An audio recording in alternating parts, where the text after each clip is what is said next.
Yeah, ladies and gentlemen, boys and girls, welcome into round 2 of the 2024 RaceFactoryGaming National Championship. Andrew Wood on my right, Todd Gutierrez on my left. We're back for round 2 from Hangtown. I'm just kidding, guys. I'm actually right here. There I am. We got Flat Me in the studio tonight. What's up, guys? How we doing tonight? What's up, man? It's good to be back. Oh, my goodness. It is good to be back. Hangtown on the docket tonight. Probably going to have some consolation races. Hometown race for Todd, too. So, Todd, we're getting jived up here in NorCal. Yeah, track's looking a little rough. I mean, that's just how Hangtown breaks down. The racing should be good tonight. Oh, man. It's going to be so good here on this Hangtown racetrack. We saw last week Payson Johnson was pretty ridiculous in the 450 class. Do we expect anything different this week, Andrew? No, I mean, I think he's one of the guys that can just kind of go out there and send it in this track. There's a lot of big downhill, rutted, rough sections that these guys are kind of scared to push, and I think Payson Johnson has the balls and the I think the speed to kind of go for that stuff, and consistency. The way his setup is, I think he'll be flying down these downhills and just kind of dominating these guys. All right, so let's get into our qualifying times. Todd, just real quick, I think you need to unmute your mic. It might be beeping red. It needs to be solid red over there. It is solid. Okay. Check. All right. Well, they're saying that your mic was off, but I'm looking at the levels. Is the volume all the way to the left and off? Do I need to turn that up? I don't know. It looks like it's smack it. It looks like it's getting your volume over here. I don't know. We're trying to figure it out. Let's take a look at qualifying time though. The event has already started, but shocking! Race Factory breaking again. What else is new? We gotta log in. We gotta do this. Gotta go here. Then we can take a look at the events, and we'll get into consolation races eventually over here. But yeah, Hangtown, fast racetrack, going to be really high speed up and down the hills here this year. And your fastest qualifier appears to be Payson Johnson at a 2:11.1, Seth Surley 2:11.3, Pablo Vial, Colby Eagland. Not as much of a gap this week for Payson Johnson. It's a little bit tighter up at the top. Yeah, I mean, seeing Seth Surley that close kind of gives me some hope that there's nothing crazy that Payson Johnson's doing that's really going to separate himself from the field. They are a second faster than third fastest, which is Pablo Vial. So great for him, but the rest of the guys seem to be pretty close. I don't think we're going to be seeing some crazy jump onto the finish line type stuff that we saw last week, and the racing might be a little bit closer between these guys this week. Hopefully so, because last week Payson Johnson put on a clinic in this 450 class. In the 250 class, Seth Carr goes fastest at a 2:12.9, Cade Matherly 2:13.8, Logan Leitzel, who won our first moto last week, at a 2:14.4. So a bit of a mixed bag here in the 250 class. Anybody coming off the page for you, Todd, that we saw last week that maybe shined through a bit this week in qualifying? I mean, obviously Seth Carr looks good right now up top. I'm looking to see if he can carry that over from what he did at Paula as well. But, I mean, it's going to be – you never know what's going to happen. Logan Leitzel just came out guns blazing first moto, and then, everybody else just kind of figured out the pace and kind of mashed him in the second moto. So, top 5 is kind of a toss-up in the 250 class right now. Absolutely. All right, let's take a look at our standings after one round. In the 450 class, Payson Johnson was perfect. 1-1 performance gets him 50 points. Seth Surley in second on 42, and Alexis Leclerc rounded out the podium last week. So that's our 450 standings. 250 standings, dead tie at the top. Seth Carr and Cade Matherly both have red plates here tonight. Logan Leitzel, Braden Tharp, Luke Sullivan, all within 6 points of the lead after one round. And that's what we like, guys. If it's close after one round, these guys are flip-flopping motos. That's what we want to see in this 250 class. Yeah, I mean, I think it's a good sign. There's not one guy that went out there, got 50 points, and the next closest is, 6, 8, 10 points behind. So seeing all these guys so close means that there's some inconsistency in the class, which kind of breeds a little bit of good racing and not so much domination that we've seen so far, or so much in Supercross at times and in past years. So hopefully it kind of continues to be like this, and then we can kind of fight and follow this points championship as it develops instead of seeing someone run away. By the way, I'm not sure what it is about my affiliate anniversary, but appreciate you guys in chat that are backing that and supporting it all the way through. All the chatting is super, super nice. Yeah, there's a bit of static on Todd's mic. I'm not really sure what's going on with that. I was trying to fix it earlier, but it is what it is. It's going to be a little staticky. Once the motos start and you hear the bikes on track, it won't be too bad. Let's jump in the server and see what's going on. It's been a minute since I loaded in the server, but overhead view of the track here. It's obviously based off the 2023 layout, so there's going to be a few changes to the track this weekend, we believe. But this is kind of classic Hangtown, or so far as we know, classic Hangtown. The last few years has been kind of the same thing.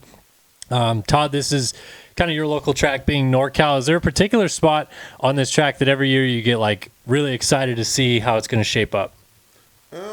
I would say the middle section, that kind of little option section before the big booter, or what used to be like that big step up in the middle. Yeah, I'd say just the middle. The middle is probably where you're going to have the most like options and most passing happening. Everything else kind of files into one lane, it seems like. But obviously, I haven't seen a lot of the qualifying laps, so I don't know what these guys are going to be doing. Yeah, there's always a little bit of weirdness with the options on this track because there's not really anything big that anyone can hit. It's just how hard you can hit it. But as we found out earlier, Todd, when I was testing the track, one of the lines that we thought was possible was the step down 3 corners before the finish line. You step down and then the table... I thought maybe it was going to be possible to triple all the way to the single before the corner. They put up an invisible wall to make that impossible, though, because otherwise you got a lot of speed cooking into that corner. And so they kept it realistic. You can only do the table single option, which, I mean, I like. It would have been really unrealistic to see all these guys tripling into the corner like that, I think. Yeah, I mean, it's fun if it's something that's kind of realistic or something that we saw last year at Ironman.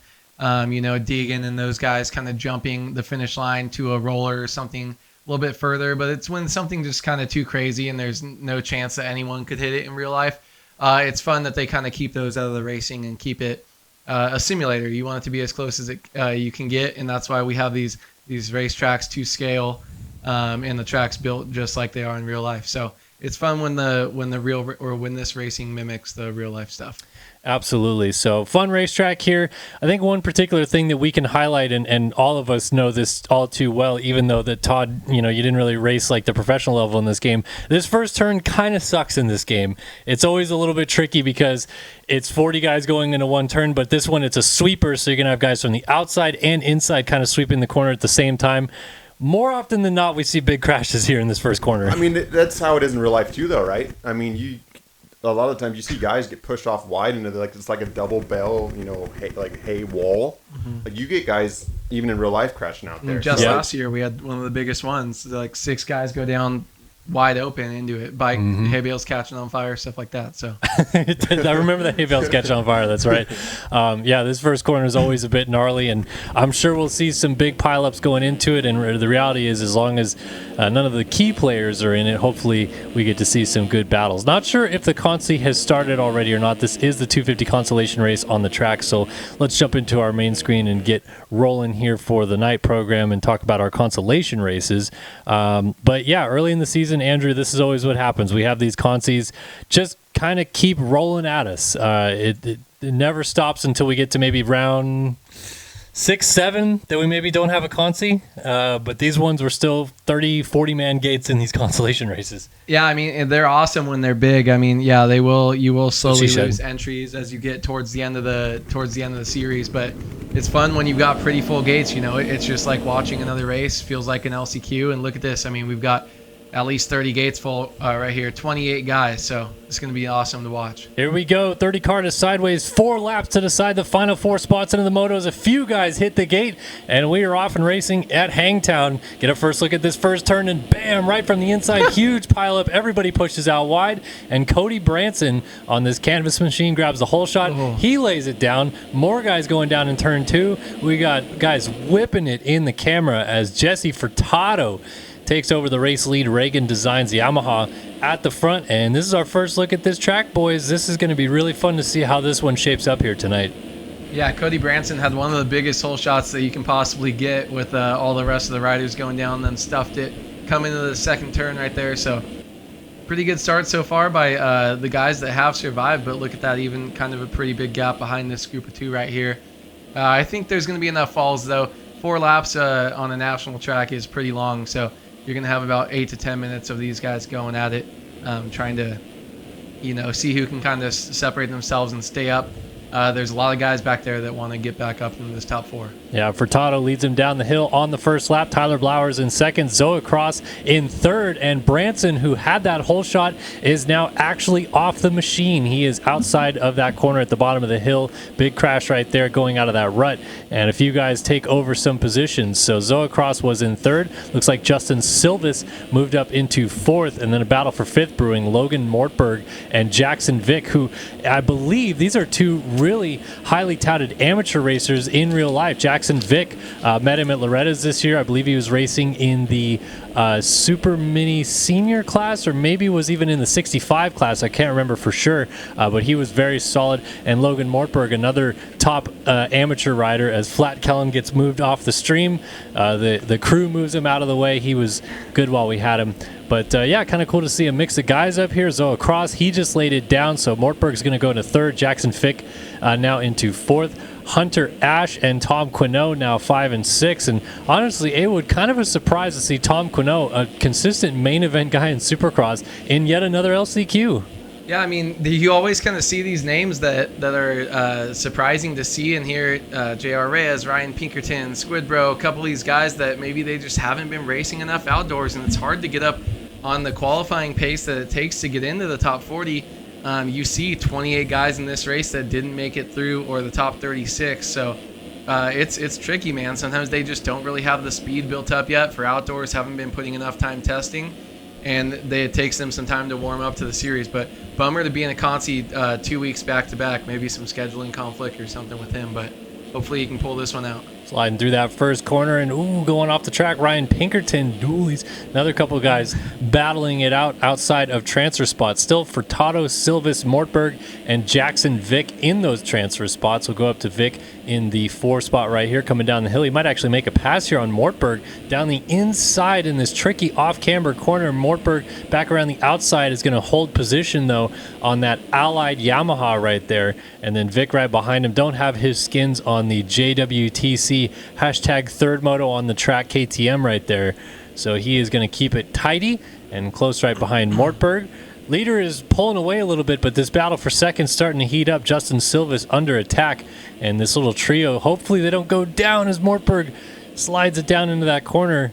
I think these guys are just trying to freight train away from the rest of the pack. Yeah, I mean, that's got to be everyone's goal right there. Look at Mortberg sending it into that first roller. That's a big line right there by those guys. Once you're in that top 4 group, your really goal is just stay up. It doesn't really matter what position you get. You're on the gate with 40 people. Having 39th gate pick instead of 40th doesn't really make a difference. So you just got to go out there and survive, and that's all these guys are doing. And I think the best thing is maybe they were, putting down hot laps and qualifying. I've definitely had this happen before, and I can't kind of stay on 2 wheels and keep it up from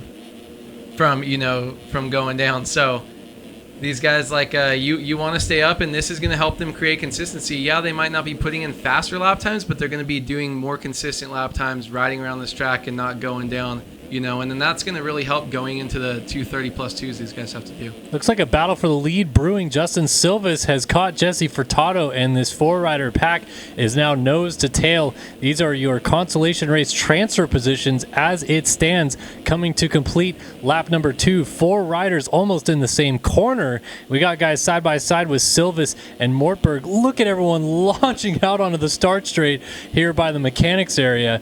Down to the outside, Silvis blows the corner and lays it down. Does not fall off the machine. That is crucial, but he is going to pick it up in 4th, and now he's going to have Hunter Butters Ash closing it down with Ryan Pinkerton right behind that. Oh, this is going to get good. These guys are closing that gap in, and we might have a battle for this final transfer spot. And down goes Furtado. Our race leader goes down. So now that puts Ash into the final transfer spot with Pinkerton right on his heels. Yeah, I kind of like that. We had him only as Butters last week, so he's actually letting us know his new name, but also who it is still racing. So cool to see Butters out here getting into that final transfer spot, but he's got some speed hot on his heels. You see that number 68 of Ryan Pinkerton. If you're inside the top 70 in points, that means you were doing something right, and he is always more of an outdoor guy. So really surprised to see him in here, and Butters definitely can't kind of let up just yet. He's going to have some pressure on his heels. But what you could just kind of hope to do is keep putting in those solid laps, right? You still have another lap and a half to go, and you really just need to stay up, and there's going to be more guys going down in front of you. Yeah, this is going to be a fun last 2 laps of this consolation race. Butters Ash trying to hold on to this transfer spot. Justin Silva's still right ahead of him as they all triple into the rollers, and Silva's instant legs as he lands. That's what happens when you land a little bit too heavy in this game. You might have a legs off crash. If you're new to racing here with us, that is when you fall off the machine, not all the way off the machine. Your hands are always attached to the handlebars in this game, but in that case, it's about an 8 to 10 second crash. Emil Hool has just passed Ryan Pinkerton, so as quickly as Pinkerton made the move into 4th, Emil Hool went by him to move into the final transfer spot, and Pinkerton goes from 5th to 4th and right back to 5th. He's got to go back to the drawing board again. Yeah, bummer for him. I mean, it's when you're trying to slowly work your way up, and then you keep finding yourself on the outside looking in. It feels like you're fighting the whole time without gaining any ground, really. But, I mean, he'll figure it out, and I think we'll get everything. I do like how close his top 5 has stayed. 6th place, too, not even that far back. But it's fun when these groups don't really separate. These are decently long motos to qualify in, and you need speed as well as consistency to get there. So it's cool when we see them not separate this far. Pinkerton, though, looks like he's just pushing everything a little bit too hard right now, and he needs kind of to simmer down a little bit, like we've seen these other guys blow some corners here, especially this outside right here. So yeah, everyone funneling that outside over the finish line jump. White flag is in the air. It's the final lap of the race in the 250 consolation race here at Hangtown. Battle for 3rd is a Bruin. Emil Hool wants to go after Butters Ash. Doolies off the table. They were just basically inside of each other off that jump. That's what she said. Is down goes the inside of this corner. Hool trying to make a line up the inside to make this pass into 3rd. Does he get it done? Not quite at the top. Oh, he does. Down the inside, able to slide through and make that pass. Now Ash is going to have to worry about the pressure from Pinkerton right behind him. Let's see what happens down the inside, alongside of him down the straightaway, and the pass is being made. Pinkerton into the final transfer spot, but it's not over yet. Around the outside, Butters Ash trying to hold it on up the uphill. Double, double, double. It's an In-N-Out burger all the way to the top of the hill. Ash still has not relinquished the position just yet, but finally he does. Pinkerton into the final spot. Yeah, he definitely fought for that one right here. Look at this speed by Ash. Oh my gosh. Lays it down a little bit. Probably actually slowed him down from flying off that corner. That's one of those corners that you can really, if Pinkerton wasn't right in front of him, that's something where having the balls to go down a little bit faster is going to let you make that pass, stay a little bit in a gear higher, and just keep going. He just was getting in the back of Pinkerton there. I think we're going to see Butters send it a little bit deeper. Pinkerton no, Pinkerton goes down. Oh, but Ash lands on him and very awkwardly comes to a stop. JRA is too far back, so now Pinkerton is going to need some luck. Ash is making a few mistakes through this section, and Pinkerton not too far behind him despite the crash. So we'll see what happens in these final maybe 5 or 6 corners of this race. Logan Mortberg has taken over the lead of the 250 consolation race. He is a few corners away from sealing the deal to make it into the motos. Jackson Vick is going to go with him by the looks of it, and Emil Hool moved up into the 3 spot. So can Hunter Butters Ash hold on? It does look like he will, because Pinkerton laid it down again. So it is going to be Hunter Butters Ash who will make it, so long as he does not crash. Hunter Butters, man, what do you want from me? It's another Butter Ash over here, freaking going for it. All right, that is a win for Mortberg right there. So he takes it home, and we're just keeping an eye on Butters to see if he's able to bring this thing home. Got one more jump to do it. I would not be sending the wall if I was the very final transfer spot, but looks like those guys are pretty comfortable there. And as he comes across, he is going to hold down the 4th place position. JR Reyes and Ryan Pinkerton. Reyes went down, Pinkerton down again. And these guys are all coming up just short. And Pinkerton rage quits. Tyler Blowers. JR Reyes, Jesse Furtado out here. We got Harrison Gafford. He's heading home early. JR Reyes, Jeremy Schiabro. Furtado, who we already talked about, Carl Novak, Zoa Cross, Joey Bradstreet, Caden Speck, Timmy Briscoe, Trent Adams, Justin Silva, Sonny Spicer, Tom Quinault, Cody Branson, Marcondes Feitosa, Alec Horn, Nick Niles, Carson Bolin, Kiwan Fuela, Tucker Zimmerman, and Jonathan Hernandez. A lot of heavy hitters calling it a night early at Hangtown. Tough break for them, but that's what happens out here in RaceFactory Gaming National competition. You have got to make the Fast 36. Yeah, that's something that I was going to point out going through. Most of them quit early, but you have like 10 guys with national numbers. As you can see now on the screen, we can go through and count them. 10. Well, I'm so smart. 10 guys in the top 100 in points last year that are just not making it in. All of them not making it in through this, letting those 3-digit riders in. So those are people, and the lower the number goes, the better a year you had last year, the more points you scored in Supercross and outdoors. Like we said, it's not the same as kind of real life where you're going to get injured or whatever, but there is, work stuff and come up into it. But those guys show they have speed. You don't earn number 17 just by showing up to all the races. You're a fast rider there. So it's kind of crazy to me to see, and that's just in the 250 class. I bet you there's going to be a lot more of those in the 450 class. Last week we saw, past champions not even make it in through their LCQ. So pretty interesting of a storyline to kind of keep up on and see if these guys had one bad time of qualifying or anything like that early on in the season. I want to give a couple shout outs real quick in between the consies here to Tanner BRK or Tanner Bark. He might be barculating as he's subscribed to Tier 1. Appreciate the support, man. Always love you guys subbing here on the channel. And then right at the end of that one, Redemption or R3 Demption with the sub with the Prime as well. Thank you guys so much. Very much appreciate the support as always. And Tanner Bark redeemed Stretch. So everybody, let's stretch it out for Tanner Bark. There you go. We're good. Having a good time here in studio. How are we doing tonight, boys? Everyone having a good time? Yeah, we're doing all right. Yeah, we're doing all right. Yeah. You've been fed. I'm full again. I told him my seconds plate was bigger than my last thing, and I was like rinsing the dishes, and I was like, dude, I did it again. Like I ate too much. So we'll get the energy picked back up. That's just energy for later. I think we gotta wait till like the end of Consi and then let the food kind of do its thing. We're settling down. I know. 35-minute motos we got still to go on. So if we're not excited enough, we already got on SMX come already. So I mean, what more can you want? That was you, but we'll get there. I'm gonna come. I'm gonna come. I missed it the first time. Haywood missing out on the good stuff. Haywood looking like a pred, says T-Dub, but dude, I don't know. I feel like I look like a shitty cop. You do. Shitty. I think it's more of a firefighter look. I'm going for the firefighter stash. We'll get there one day. Like these things take time. We'll get there. You grew a mustache when your daughter was born. Or right before. I did grow. I'm thinking about growing another one, to be honest. Yeah, dude, that's what Hannah was telling me. It's like you gotta. She's so over it already. I haven't even started growing it. Yeah, I mean, it's all right. It's perfect time. Why not? So I grew it initially during COVID when I knew I wasn't going to be on camera for like Racer X stuff or whatever back then, but now I'm like not really on camera anymore anyway. So.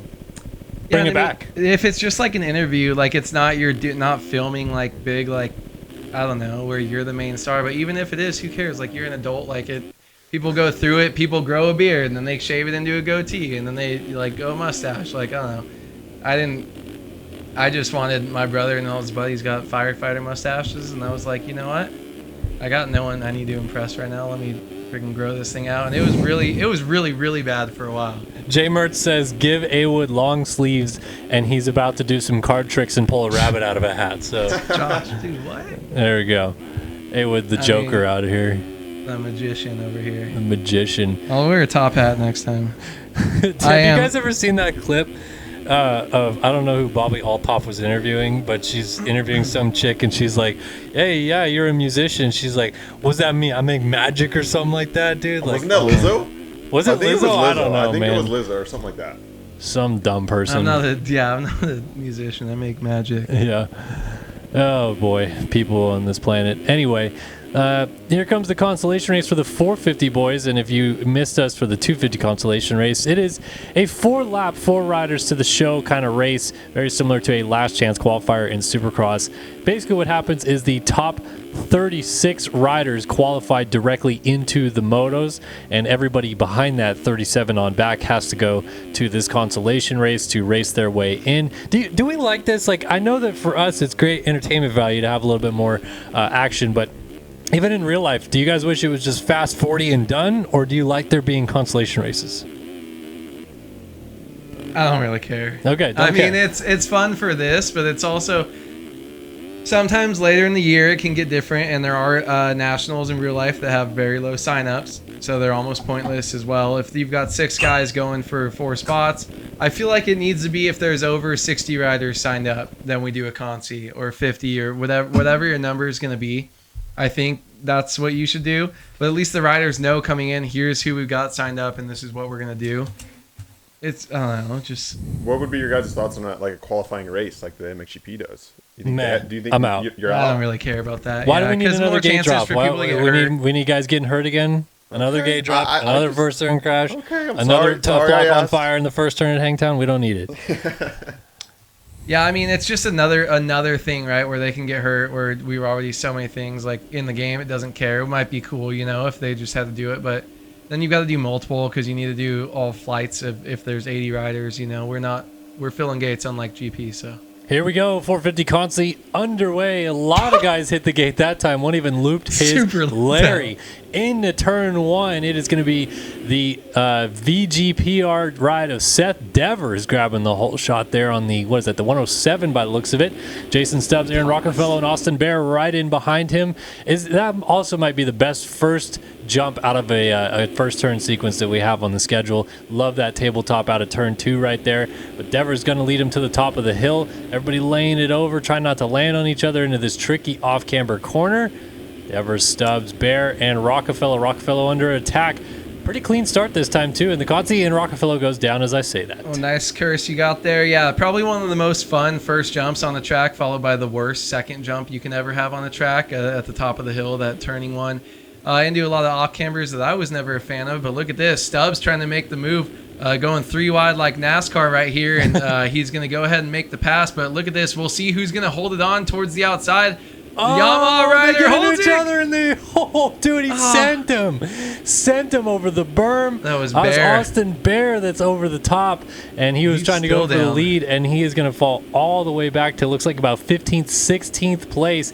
Tough break for the 94. Let's see if he can get back up here. But back to the lead battle, and another rider just went down. That was maybe, who was that? That was not Trevor Burns. Instead, it was Seth Devers finally going down, and now Miles Gilmore takes over the lead. Look at this freight train right here. Yeah, it's hard. These guys, we've already seen 3 guys go down in pretty quick succession, and we still got a nice freight train. This top 4 separated a little bit, but then it still goes back. A small mistake right there by the person in P2. They're going to fall back, but Miles Gilmore leading them over the old Fly 150.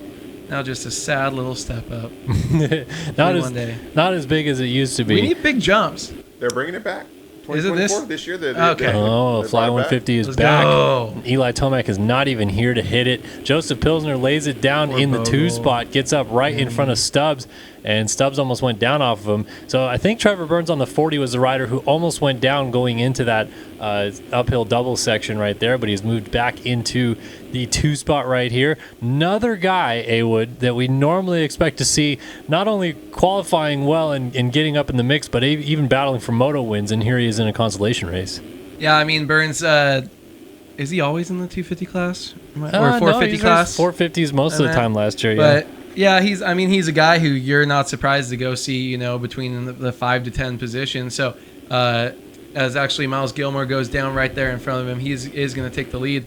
But yeah, you see that number 40 on his bike. That shows you what he's done. If you watch our streams, you've heard his name a million times so far this year. And to see someone just fighting for the off chance to get in, having to prove themselves into the motos, it's a pretty difficult position. Having some mistakes right here in this off camber. Pilsner is going to try to go around the outside, moves up the inside a little bit, not able to make the pass stick yet, and Burns gets it back. Pilsner takes out his teammate or no, this twin, is different teams, Jason but Stubbs. Another Triumph rider. Stubbs lays it down, and he's going to go back to about 8th spot now. So Gilmore goes by.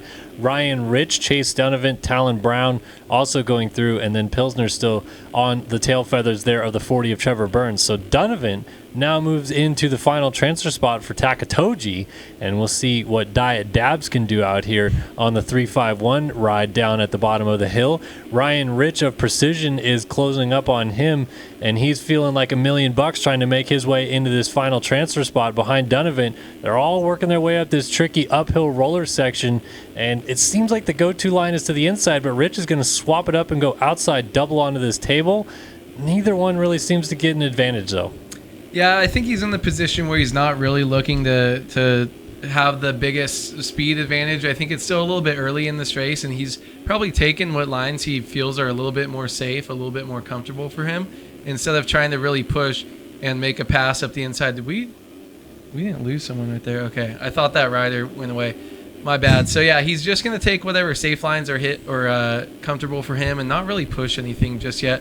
I think early on in the Consi, you're going to just try to keep yourself on two wheels and see Donovan in front of you getting a little bit sketchy. Just do a simple roller section right there, and you feel pretty good to just kind of hold back right now. Yeah, Donovan is losing touch with Talon Brown ahead of him and instead falling back into the clutches of Ryan Rich as we go through the switchbacks here before the finish line jump. Lap 2 about to be complete. We are going to be halfway through this consolation race.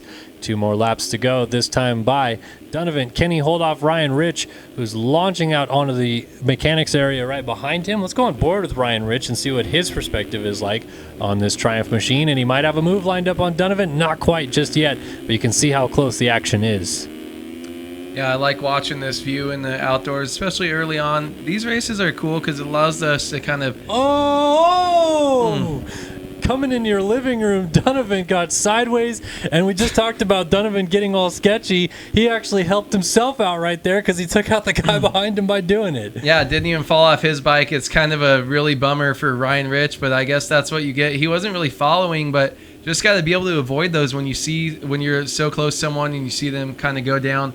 You got to try to avoid that stuff, and wasn't able to get out of the way. So Donovan, now he's probably a little bit scared of himself, but he's got a little bit bigger gap. So if he can survive another, almost 2 full laps or just over that, but he's going to, looks like he gets another position. Talon Brown goes down, but look at this coming up behind him. Rogan McIntosh with Ryan Rich. Ryan Rich back in the mix. So it's not over yet for Ryan Rich. No, Ryan Rich now alongside coming down the hill with Talon Brown, and this is another drag race. Brown just backs out of the challenge. Another set of Triumphs that look almost identical, but different teams, Nexus and Precision, and then the Precision ride of Ryan Rich right behind him. So these 2 Precision riders now in 5th and 6th trying to work their way forward.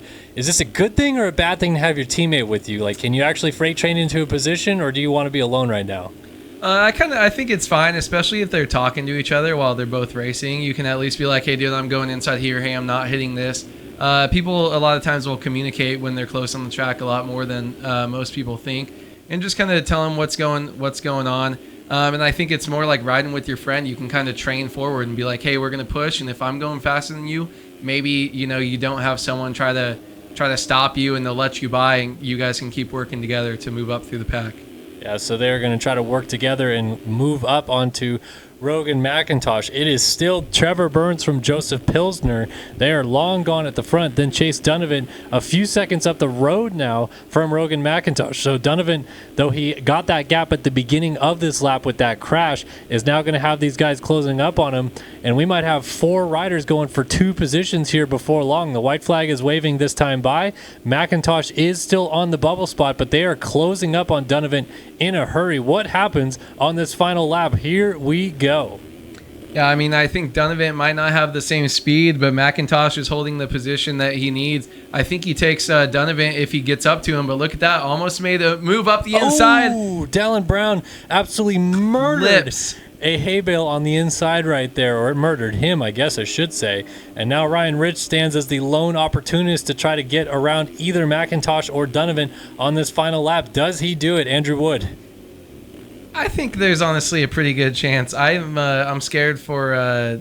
I think McIntosh or Donovan are going to make a mistake this lap and at least make this interesting and get Ryan Rich close, especially with these 2 being so close. Rogan McIntosh is going to want to try to push the issue and I think get around him because he doesn't want to follow this close and he doesn't want to end up on the bubble. So I do think there's a chance that one of these guys makes a mistake right here. Up the hill we go one final time, doubling our way to the top.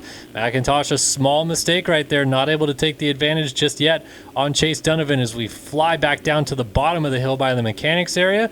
Donovan has that rear wheel dancing a little bit. McIntosh closing in, and then Ryan Rich jumping in behind these guys. So this on your screen right now is 3rd and 4th place, battling each other. This is not even for making it in the motos. They're both in right now, but it almost seems like McIntosh wants to get Donovan so he doesn't even have to think about what's going on behind him. Yeah, I mean, Rich has made a couple mistakes. Chase Donovan looks like he's going the slow and steady pace, And then in between, McIntosh has been kind of pushing and making mistakes.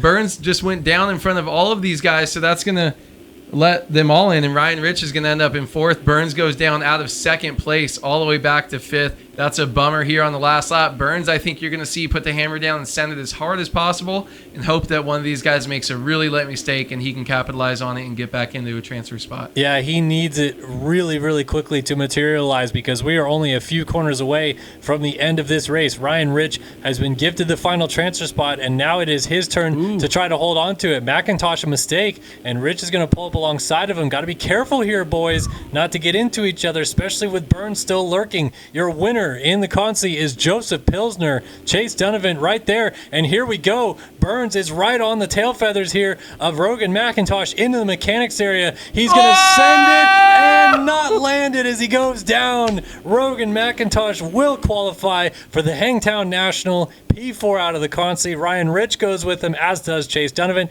and Joseph Pilsner. Trevor Burns sent it and came up short. I mean, yes, Burns was just going for it. He had so much speed into that, was going to launch it, tried to scrub and just make a move. And when you lean over too hard and both wheels kind of go out from under you, you get sent into a death barrel roll kind of like that. What's going to be interesting to see is if Rogan McIntosh did have any cuts, if he had close to a second of cuts somehow in that 4-lap race, it's going to be interesting, really sad to see, because that means Burns could have been able to get in on the cut. So sometimes you just got to keep it close. Sometimes you have to send it, and he sent her a little too hard, bud. Yeah, Caden Penkow was the first rider to miss out as of now. 8 seconds back in P5. Aaron Rockefeller, Talon Brown, Seth Devers, Pedro Barboza, Justin Thomas, the golfer? We also have Austin Bear, Jason Stubbs, JT George, Gavin Ping, Zach Fisher, Trevor Burns, Eduardo Simos, Miles Gilmore, Dre Smith, Dylan Cavicciuti, Jake Kazarian, Austin Bridges, Jack Fowler, also heading home here early tonight. After penalties, nothing has changed at the front. Pilsner, Donovan, Rich, and McIntosh going to the motos in the 450 class. All right, Consolation Race is done. Get back in studio with you guys here. Kellen Brower alongside Andrew Wood, Todd Gutierrez over there in the corner. Round 2. It is go time. Hangtown Classic, 40 riders going for 30 minutes plus 2 laps. 250 Moto 1 coming up next. The Consolation Races, did they give us any insight into what we can expect to see here tonight? As far as track, start's always important on this track. Not only is the first turn a wide open sweeper, it can actually be pretty clean.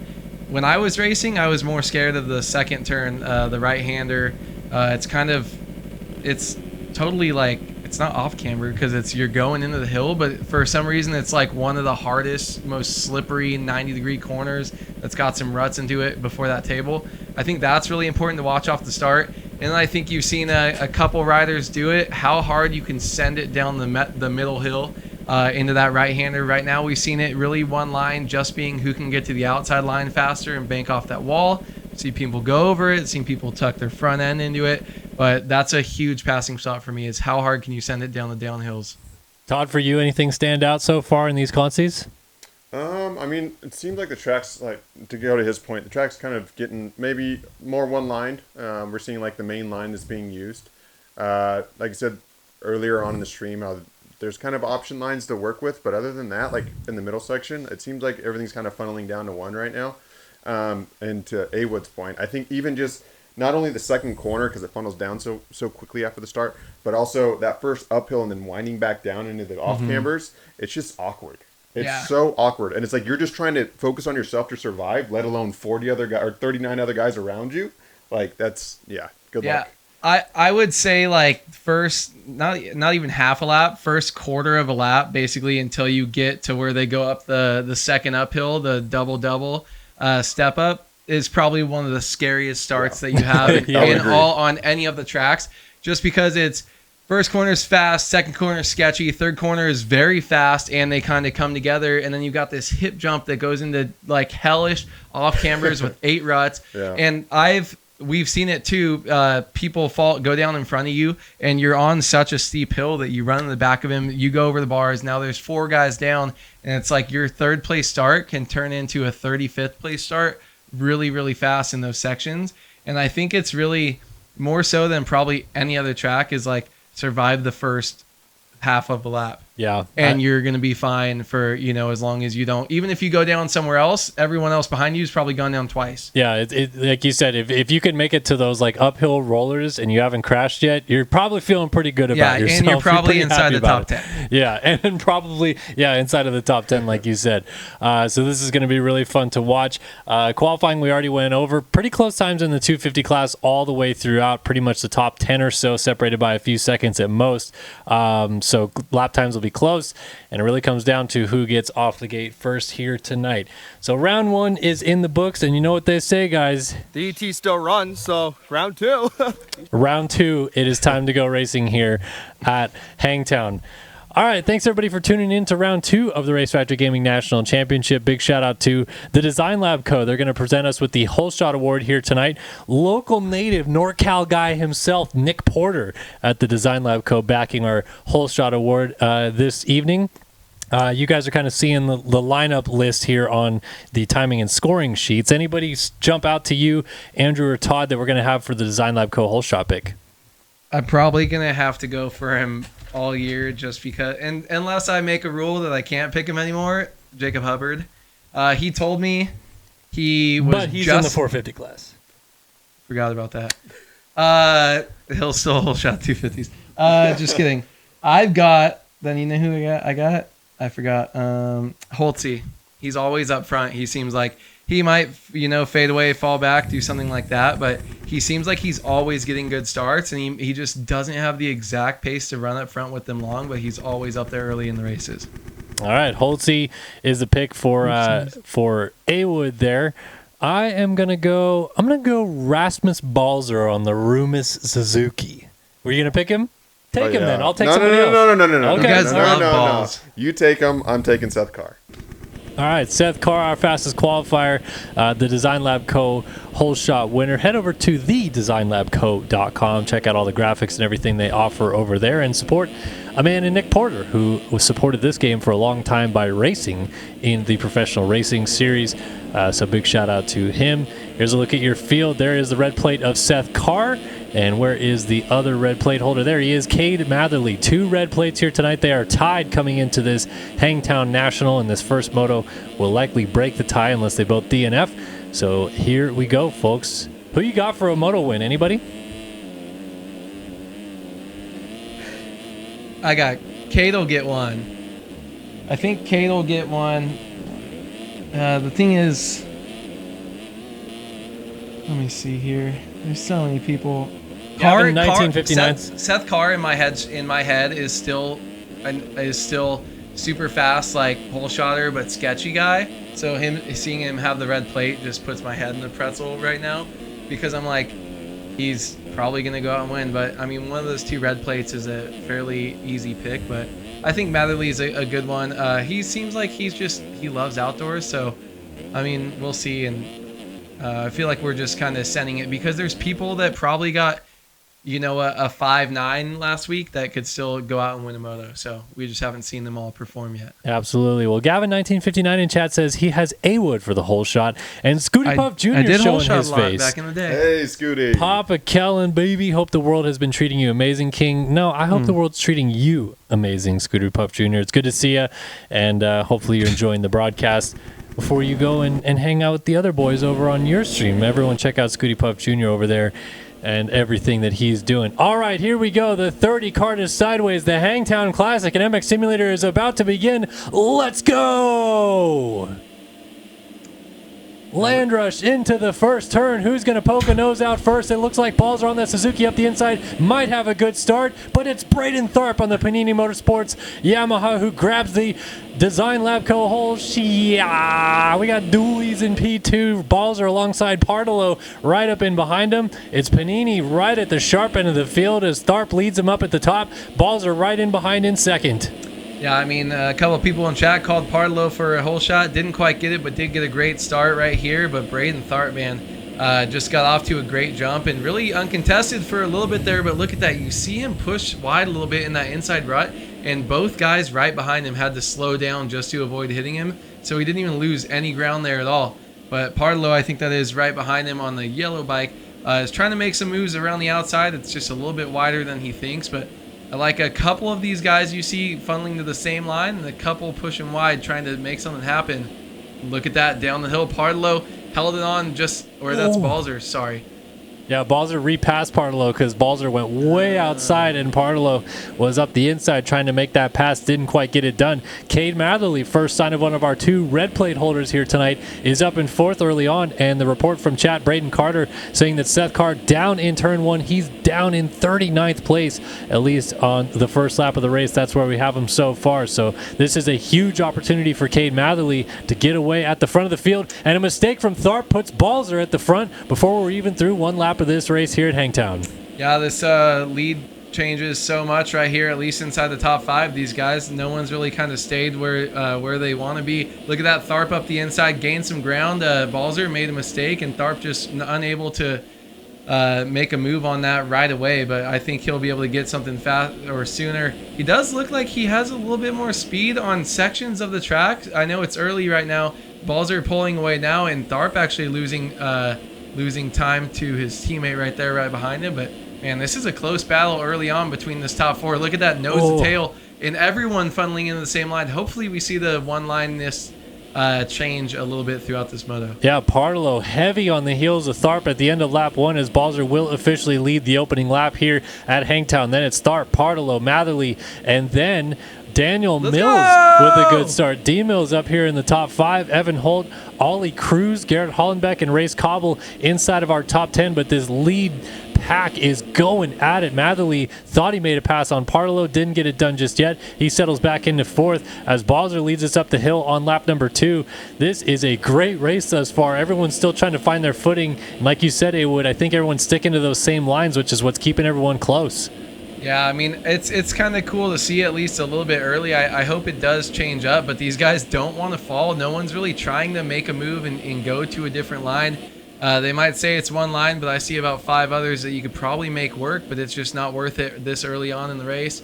Also, shout out NorCal Track. We've got about 5 different California guys inside the top 10 so far, so good to see them all performing right now. But, man, this is good so far, and I like it because you can kind of see where everyone is kind of bungeeing around the track, and some guys have a little bit faster sections. Just hopefully sometime soon these guys start to switch up lines and try to make some passes. Well, Tharp is kind of yo-yoing in this 2 spot. He's now starting to reel Balzer back in at the front of the field after he slipped into the clutches of Partolo. So that early mistake cost him the lead, but I think he wants a piece of the lead again. He is right on Balzer at the front here. And another problem that presents itself, Awood, with these guys kind of funneling into the same lines is where do you even make a pass right now? You might just have to be content with sticking right in the hip here of Balzer, following him around for a little bit until those lines start developing.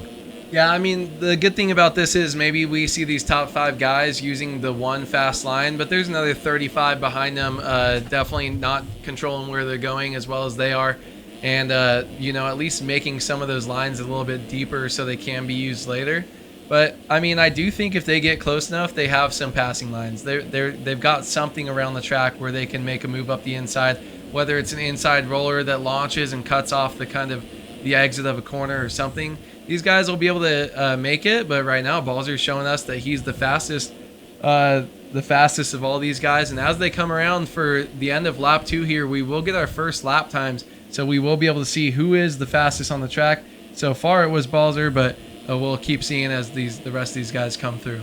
And Tharp closed right up on Balzer, who almost laid it down after the finish line. So there's a few different options presenting through that first corner right there. Balzer got absolutely filthy and launched out to almost flat right there. And I think we've lost Matherly. We have. Here's D Mills now up into 4th. Evan Holt finds himself in 5th. Cruz now in 6th. And then Hollenbeck with Matherly 7th and 8th. So Matherly, maybe a front end tuck or something weird somewhere around the track that we didn't see.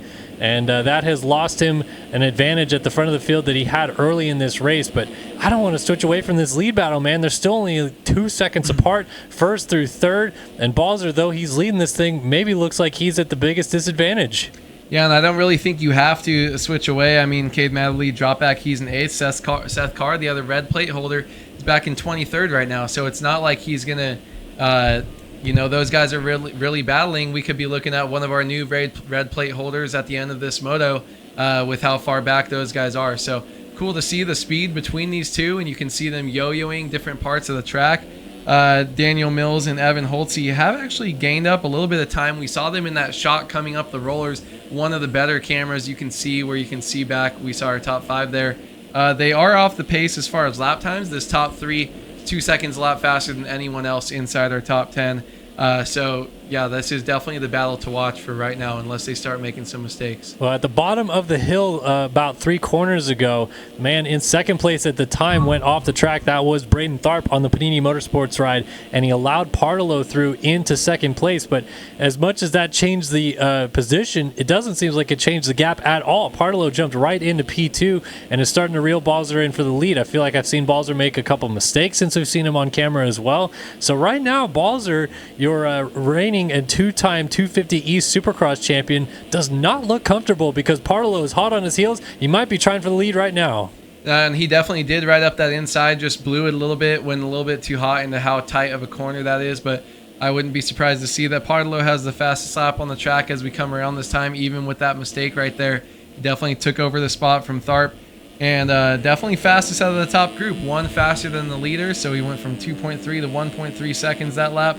But everyone else behind him, we see 4, 5, and 6 coming across with their best laps so far. So good to see everyone behind improving as we go through the top 10. They're running better laps. So I think we're going to see some good battling in this group. And I really don't think we're going to see this top 10 separate out as much as we have, especially last week when there were 2 dominant or multiple dominant performances in both classes. I think this track lends itself, we saw it in qualifying, to be a little bit closer racing, and I think it's going to be nonstop action all night. Yeah, look at Partolo pushing up to Balzer right now for the race lead, a second in it between the two of them, and you can see that gap is almost nothing at the top of the hill right here. Balzer pushing out a little bit wide. Partolo's going to tuck to this inside, and then they're going to shoot back down the hill right here. I'm curious to see, Awood, as the race develops, whether or not that line on the outside that everybody seems to be funneling to, whether that breaks down or not, because right now it is an absolute highway coming down that hill. Yeah, I mean, it definitely is going to break down and get a little bit rougher, but there's different guys that know how to flow better. You run a higher gear. This 250 class, you'll see them get a little bit more huckabuck than the 450s. They just become unsettled a little bit easier. But the thing is, as that gets rougher, they can still carry the same amount of speed because that wall at the bottom, that outside wall that they bank off of, is going to get probably about 2 or 3 times as big. So you'll start seeing people send it a little bit harder, but their crashes will be a little bit more spectacular. So still something to keep an eye on, though.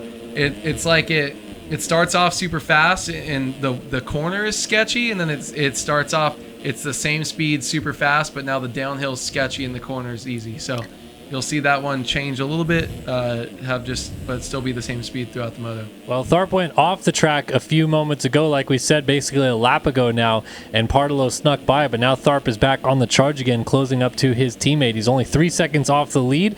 They are 2 seconds together behind the race leader, Balzer, who is still checking in out front, just clicking off the laps in the race lead. Behind that, the gap has opened up. It's now Evan Holt in the 4th spot, 10 seconds off the lead. Ollie Cruz is now inside the top 5. By the way, shout out to Ollie Cruz, who, this is a name I have not heard of, but he needs a TEM. He really needs a TEM out there. Not sure if he needs a team or what, but definitely needs a TEM as he is trying to move up and make a pass here on Evan Holt. So good ride for him. Solid effort so far for a face we haven't seen out here, Awood. Yeah, I mean, when you're running around in the top 5, 10 minutes into a moto and you need a TEM, then it's a really good performance, and I think we might see him on one soon after this. But it's cool to see because there's so many names inside this top 10. There's past champions, there's veterans, and all this stuff. And then you just start to, every once in a while, certain tracks too. Outdoors is even more so than Supercross, where people just, maybe they live in NorCal and they play the last couple years of Hangtown's tracks nonstop, and they just come out and dominate at one track, and you kind of see it more so than Supercross, which takes a little bit more technical ability than kind of people just jam and flow on their tracks. As I say that, Cruz goes down, underestimated that inside maybe. Not enough rice holes in there like they used to put down, so blew that corner, but he does get up in front of D Mills right there. I think that D-Mills and Leitzel, alongside each other coming down the hill. And our resident historian in the chat, Moto251, says this is Ollie Cruz's first ever race. So this is pretty cool to see him mixing it up with some of the big names out there. But there is Leitzel, there's D-Mills. They're going to work up right behind him as we go up the uphill. Matherly went by. Then there's Dylan Bollinger, Race Cobble, Luke Sullivan, Jackson Vick from the LCQ. And here is our other red plate holder, Seth Carr. First look we've seen of him, 13th place now. Pretty remarkable to see 11 minutes into the moto coming from 39th place and now knocking on the door, trying to move into 12th as we speak. So this is a really good ride, a salvage ride at that for Seth Carr. Yeah, I mean, just looking at the timing, Matherly just moved up into 4th position past Evan Holt. He is about 18 seconds in front of Seth Carr that we're watching on the screen right here, but I do think Seth Carr has a little bit more speed. Trying not to look at the times right now exactly, but I think Seth Carr might have that speed, and it's harder to move up through the top 5 than it is through all these guys back here. So I wouldn't be surprised to see Carr right on the rear wheel of Matherly by the end of this moto, because he's just moving through people he's faster than, and even if he's not on his rear wheel, he could be 1 or 2 positions behind him, as they're going to get another 2 spots right there, 2 riders connected into each other off that drop-off. Carr, 1 more person, that's 3 positions in 1 section he just made a pass on. Yeah, that moves him into 10th place now, so really, really good job by Seth Carr moving through the field. Next up for him will be Race Cobble coming down to the finish line jump right here to complete lap number 5 for him. Daniel Mills in 8th, Logan Leitzel is 7th, right behind Ollie Cruz. That battle's still continuing on. Evan Holt is in our top 5 position right now with Cade Matherly in 4th. 3rd is still Partolo as his teammate Tharp went by him, and Balzer still leading this thing. I do not think Balzer has had more than maybe, a 3-second gap at most this entire moto so far. We're 12 minutes in, and he really hasn't gotten away, but he also hasn't made those critical mistakes either. Yeah, you mentioned a couple laps ago as we saw Partolo lose some time right there, that he didn't really have the speed, and he was getting caught by Braden Tharp and Partolo at the front. This is just 2 laps ago, but now look at this. He's pulled away to just a consistent, kind of comfortable lead. He doesn't really need to go. He's almost like Jet Lawrence, where it looks like he's not trying to just throw out some crazy lap times. And you know what I think it is? I think that these guys were all so close in qualifying, and the lap times he's running are just as fast, if not faster, than they had in qualifying. So he's actually putting down some heaters. Everyone else is kind of just as close, and now it's a consistency game. They don't need to go out and run 1 or 2 seconds a lot faster. Braden Tharp has done it and has the fastest lap of the race, so he has that ability to, but how deep in the moto is he going to be able to do it? I think 3 seconds, while it's not safe if he has a fall off, is probably one of the safest you can get from, actually being able to pull away. I don't think the speed is there on this track. Well, he's made it almost halfway, just clicking off those laps in the race lead. Then Tharp now coming through in 2nd, as we mentioned, with Partolo right behind him. Our lead trio is still the only 3 that are kind of within striking distance of each other. Matherly running a quiet 4th right now, 2 seconds up the track from Evan Holt. And then back to Logan Leitzel in the 6th spot. So Leitzel, another guy, we talked about Seth Carr's charge forward. Leitzel, another guy that's made a lot of damage throughout the field. He's going to get another spot right here, as down was Evan Holt, and then Ollie Cruz hits Evan Holt. He was in a rush to get by him right there, didn't quite get it done, but Leitzel has now made it into the top 5. This has been a great charge for the Moto 1 winner last week at Fox Raceway. Yeah, I mean, all he can really do is try to get back up there as far as he can and try to score points, because, yeah, you had one really good moto and then one that kind of fell apart on you. So if you get a bad start, absolutely tossing it over the tables too. So he's feeling good. But I think really it's just get up as far as you can and gain as many points. He's a past championship winner, and he knows all you can do is get up and gain as many points every moto. It's a long series, and you got to take what you can get when you have bad starts and bad races. So Leitzel has done a tremendous job charging forward. He is going to try to close up on Matherly here soon if he can. Oh, Balzer, the leader, is down at the bottom of the downhill. Yes, over the berm and off the track by a long ways. He must have swapped his way over the berm right there. Your new leader now is Braden Tharp, and he's down as well at the top of the hill. Just went over the rut as we switch to him. Austin Partolo takes over the race lead. Tharp is going to spin it around and get going just as Balzer gets there. Very tight. Oh, and Balzer goes down too. Again. He just swapped off that double. Matherly goes by. He's now up into 3rd. Leitzel's going to get there just as Balzer picks it up, and he will remain ahead of the number 3. So that is how quickly things can change. We talked about Balzer's consistency, and then it just blew up in one foul swoop. Yeah, this is just allowing, it looks like, Cade to catch back up into this. Like, nobody really kind of wants to just take ownership. Someone's just, they're all just kind of going back and forth, and when one guy crashes, they all kind of go down. So it's like it's a domino effect, and it's just allowing Cade to further catch up to these guys. And even Logan's kind of lurking now, too.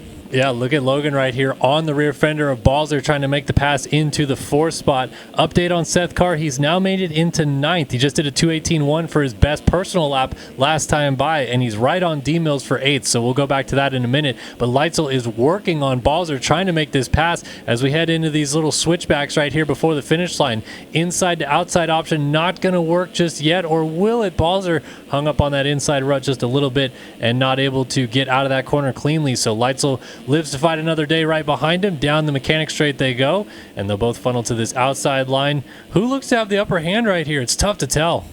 I think Leitzel, he's moved his way back up from outside of the points, and I think he's consistently a little bit faster than these guys on the track. We've seen some huge mistakes, but as far as confidence-wise, you got to think, if you're Logan Leitzel before last lap, you were 15 seconds back from the lead and about 13 seconds back from 4th place. Like, you were so far out of it, you're riding around by yourself.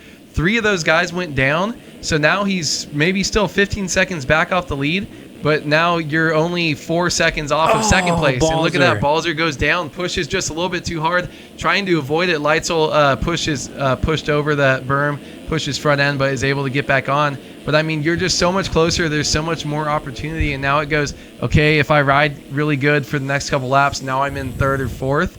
To now, if I just pass 2 or 3 guys that are making mistakes, I'm in 2nd. And that points difference is huge, especially when you're going for a championship. New fastest lap of the race last time by Logan Leitzel, who ran a 2:17.101 in P5 at the time, now finds himself in 4th. He's 21 seconds off the lead, but he is absolutely cooking. Speaking of cooking, Seth Carr has made his way into 7th now, and he's not too far behind this battle of Balzer and Ollie Cruz coming up to the top of the hill right here. So suddenly Seth Carr is in within a shot to try to get into the top 5 before we're even 20 minutes into this moto. Really good rides all around from our championship contenders early in this season. Back to Matherly right now in the 3 spot. He's closing up on Tharp as our leader continues to be Austin Partolo. This is a great ride from Partolo with all of this drama going on behind him as we try to figure out where these guys will end up in this moto. Partolo's just scooting away.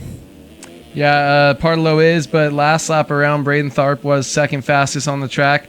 With Logan Leitzel, actually, who we were just watching, new fastest lap of the race. So I do think he's got a good lead, though. 11 seconds, you're not worried if the guy behind you is going, even a second faster when you're almost 20 minutes into the moto. So I think you just kind of cruise around, you do your own thing, and you focus forward, know that you're up front, and you have this whole race under control. So cool to see Partolo do that, and he just set another best lap of his race so far. So good to see that. But right now, Matherly, man, he's in the driver's seat right here. Look at that.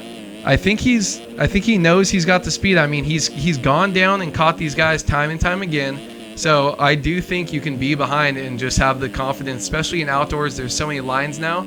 I think we're going to see a lot more different lines taken by these guys. Not so much follow the leader. Yeah, look at even right there. Madley just went to a line that maybe a handful of people have hit in that corner. You can see mostly where all the main lines are going thanks to the new update with the tread marks that JLV's instituted into the game. You can kind of see where the main lines are being worn in, but Madley trying a few different options just to maybe even plan out an opportunity to pass Braden Tharp. We've seen a lot of follow the leader in some of these sections, so Madley just looking at where even a pass opportunity could present itself if he gets close enough to make something happen.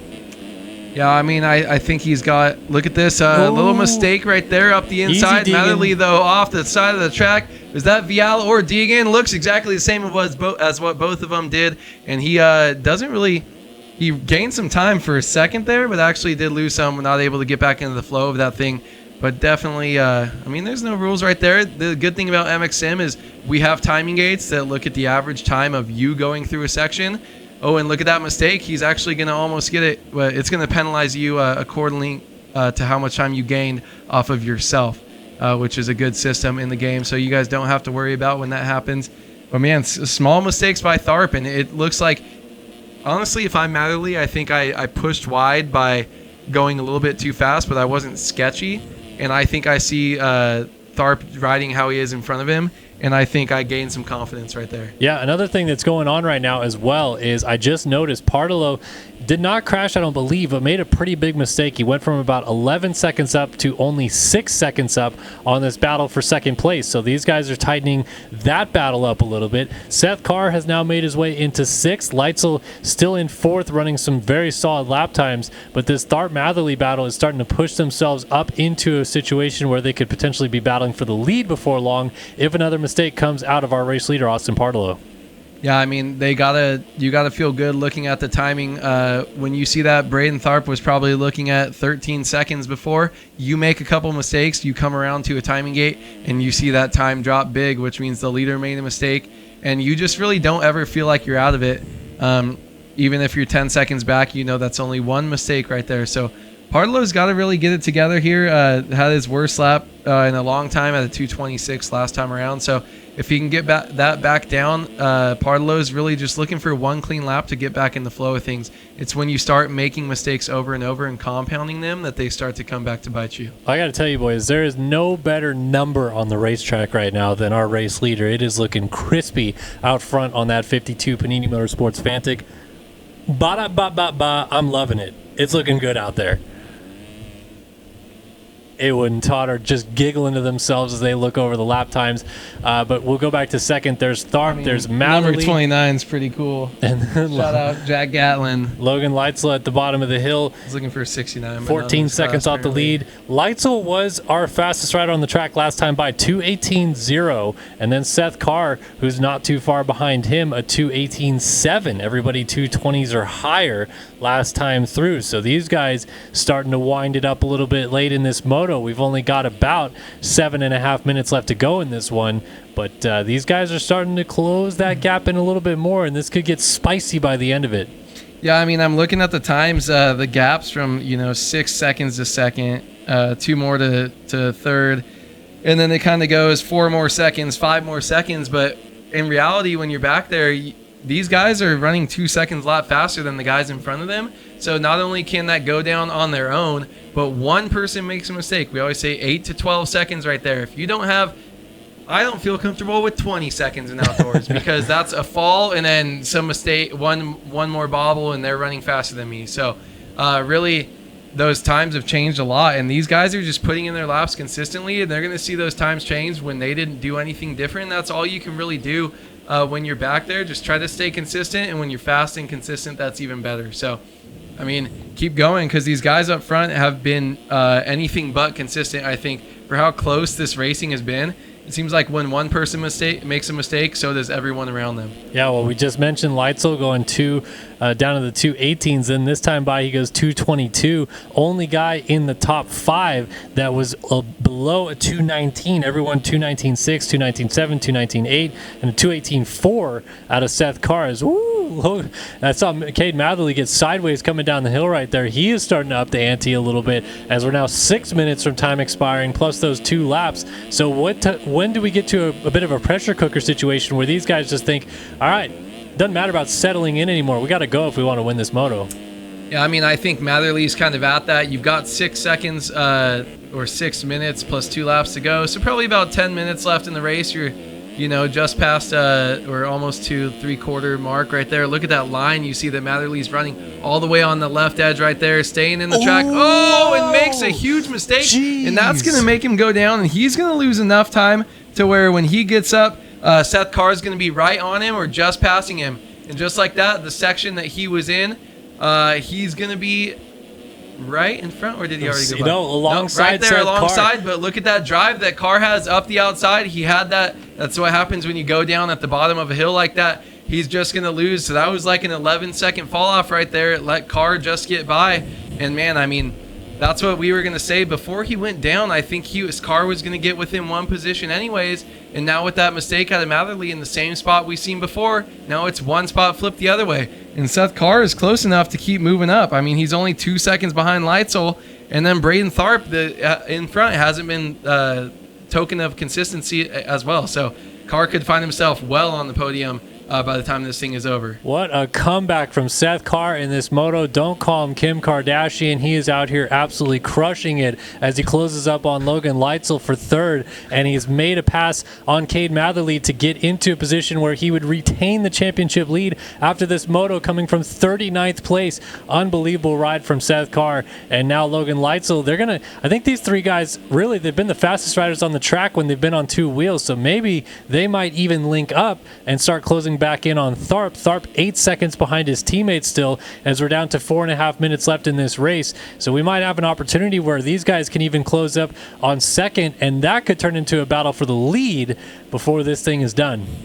Yeah, I mean, it's definitely closed up a lot. I thought you were going to call Matherly Kim Kardashian by the way he was getting railed by that tough block at the bottom of the hill, but able to hold it together there.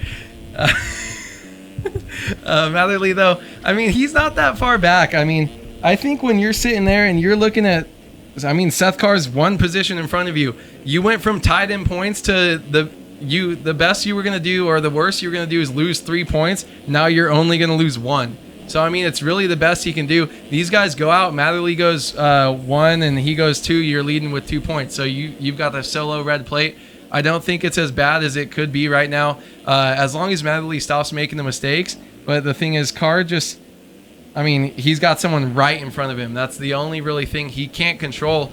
Logan Leitzel, but not anymore. Leitzel went down too. So I wonder if they hit each other. No, I don't know, but Matherly gets 2 positions back. He's now up into third again, so we swapped the positions again. Carr didn't actually gain or lose a spot. He's still fourth, but Matherly gets a twofer and moves up into third place. So this is up and down and all around. This is one heck of an ending to this first moto here at Hangtown. Few minutes still left on the clock, and now Matherly down at the bottom of this hill as well. So another mistake out of the 25. Carr gets all the way into third place with that pass, and Logan Leitzel must have went down again because he was not there for the taking as Matherly crashed. Now he is in fourth. My goodness, this is all over the place. Meanwhile, Austin Parlow is still clicking off the laps, and it seems like that battle we thought might materialize has now all but gone. I mean, I'm wondering if this track is just breaking down that a little bit more in these downhills. Like I said, the corners might gain a little bit more for you to bank off of, but the actual bumps that you're running into going down there, you're still trying to push that same speed, and they're getting so much bigger and can catch you off guard. We've seen so many mistakes from these three riders here in like the third through fifth position. These are all championship contenders battling. You know, 2 of them had the red plates. Is the pressure just too much? Do you think I'm going to ask you a question this time.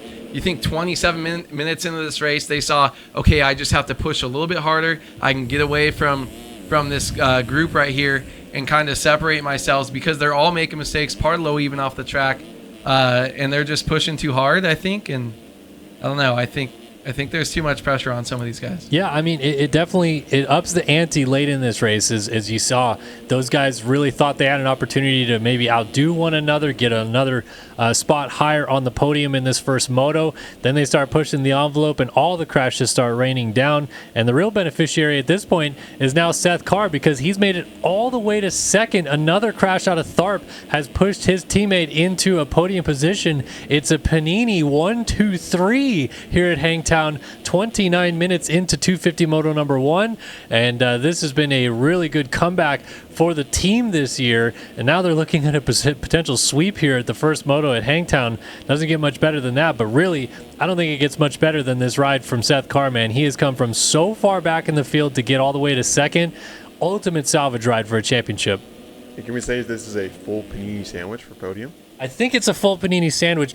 However, you have a panini on a panini on a panini, so I don't know how you make a sandwich out of 3 of them. You might need someone in between them to really mix it up a little bit. I seen the movie like that one time. You think it's 3 panini sandwiches, really? Yeah. Oh, okay, yeah. It was called a human sandwich.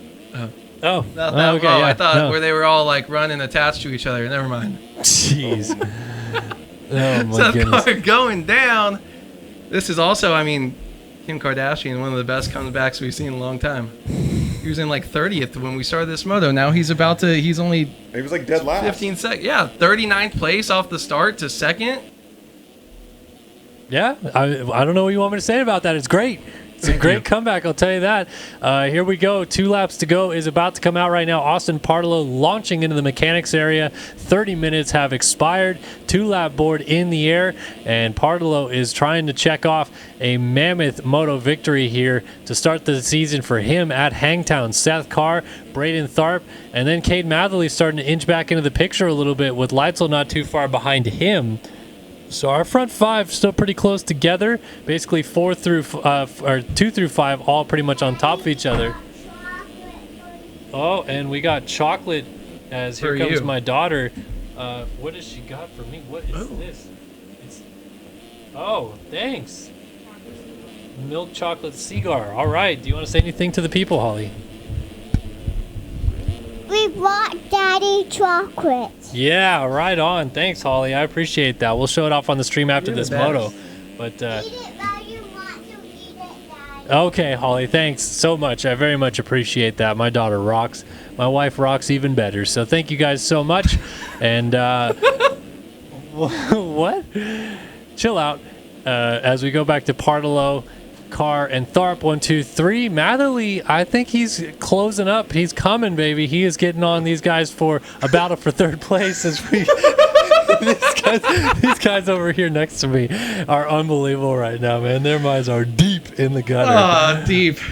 Oh man, I can't. So I just want to say, like, as bad as it's been for Cade Matherly, he's only losing 4 points in the championship. I thought that was a real cigar that we could smoke after. A little bit sad, but chocolate works good too. The thing is, you're only losing 4 points in this moto in the championship, so go out, and if you're separated by 2 points in the top 5 again, you got that. The really big thing that I think we all need to take away is the position that Carr was in at the start of the race and where Matherly was. Matherly was in 5th early on, dropped back to 8th, and then kind of meddled around there, worked his way between those positions all throughout the top 10. But Seth Carr slowly but surely grinded his way all the way up through the pack right here. So, as I said that, Matherly just made a pass. That was Braden Tharp, who was down in that second rut. A little bit hard to tell when we're getting into lappers on the helmet cam right there, but you see that Tharp right behind him as well. So now that's only a 2-point gap. I just think Matherly's still going to be shaking his head. You know, you only lost 2 points, but damn, you kind of got your ass kicked by the guy you're sharing the red plate with. And you really need to answer back next moto. I'll tell you what, it's not over yet because Austin Partolo did crash on that lap last time by, ran a 2:30.07. If he has another mistake here, watch out. Seth Carr has an outside shot at winning this moto. The white flag is waving. 1 lap to go here in 250 Moto 1 in Hangtown, and Seth Carr is still charging. The pressure is on Partolo now. He has got to hit his marks, and the track is at its worst late in the moto right now. Yeah, I mean, he's been looking good, but man, a 2:30 lap time, that's one big fall off right there. And now you have a 7.9 second lead on Seth Carr. That's you can't afford one more of those fall offs. So, and Cade Matherly himself has actually dropped I don't know what happened there. Just happened after they crossed the finish line, but he lost the spot in 3rd to Braden Tharp again. So Matherly's now losing it. Off the podium, and Seth Carr is within 1 fall-off crash of taking this moto win. Partolo has to be perfect for this last half of a lap, and look at Logan Leitzel right up behind Cade Matherly here, trying to get past this lapper. Tyler Show, I believe, the Spencer Turley Racing team saying, "What's up, my dudes?" as he gets out of the way, and Matherly swoops to the outside. A little kick on that corner exit right there. Man, oh man, this is coming down to the bitter end for this battle. Carr, Tharp, Matherly, and Leitzel still in the same stretch of racetrack, 34 minutes into this moto, and it's not over yet. We may still see position swap coming to the checkered flag. Partolo is trying to hold this thing on as Tharp gets kicked a little bit sideways, and Partolo is still 5.8 seconds out in front. It's diminishing just ever so slightly. Maybe he's in management mode trying to get this thing to the checkered flag. Yeah, I mean, he probably is up front, and that allows Seth Carr to be in the position to completely send it in these closing couple corners. Yeah, it could spell bad for him if he does fall off. He would lose. He would go all the way back to 5th. These guys, look at this battle for there's a battle for 4th as well. They're pretty much on the same second behind, and no. They were within 10 seconds back of the leader right there. Looks like some passes were almost being made. Oh, that's going to get good. A couple corners to go. Let's peek back out front and give credit where credit is due. What a ride to the checkered flag he comes. 250 Moto 1 winner at Hangtown is Austin Partolo. As Seth Carr looks like he's going to get second. Matherly sending, trying to get third on Tharp. Leitzel looks like he maybe laid it down. It's going to be Carr, Tharp, Matherly, 2, 3, 4 over the line. Leitzel did indeed crash and slipped back to 18 seconds off the lead. He'll cross the line in 5th. What a performance by all these guys. Never saw this man right here. He made it all the way to 6th by the end of it, but Luke Sullivan, solid ride to get into P6 as Balzer slipped to 7th, 51 seconds off the lead. Race Cobble 8th, Evan Holt in 9th, and Maverick Snyder looks like he is going to round out the top 10. A couple of these battles still coming to the line, though. It's not over until it is over. Holtzy trying to hold on and make it through these last couple of corners. Should be good to go. A couple guys behind him within a second or two as well, so none of them making mistakes right here. Holtzy holding on for a top 10. It always feels good when you get to a point that's like a top 10. Well, actually, he's in 9th right there in front of Snyder. Not sure if he went down, but it's always good when you set yourself a goal, whether it's top 15 and then you get 10th. It's like really nice to be at one of those things. Dylan Bollinger, we're looking coming through here.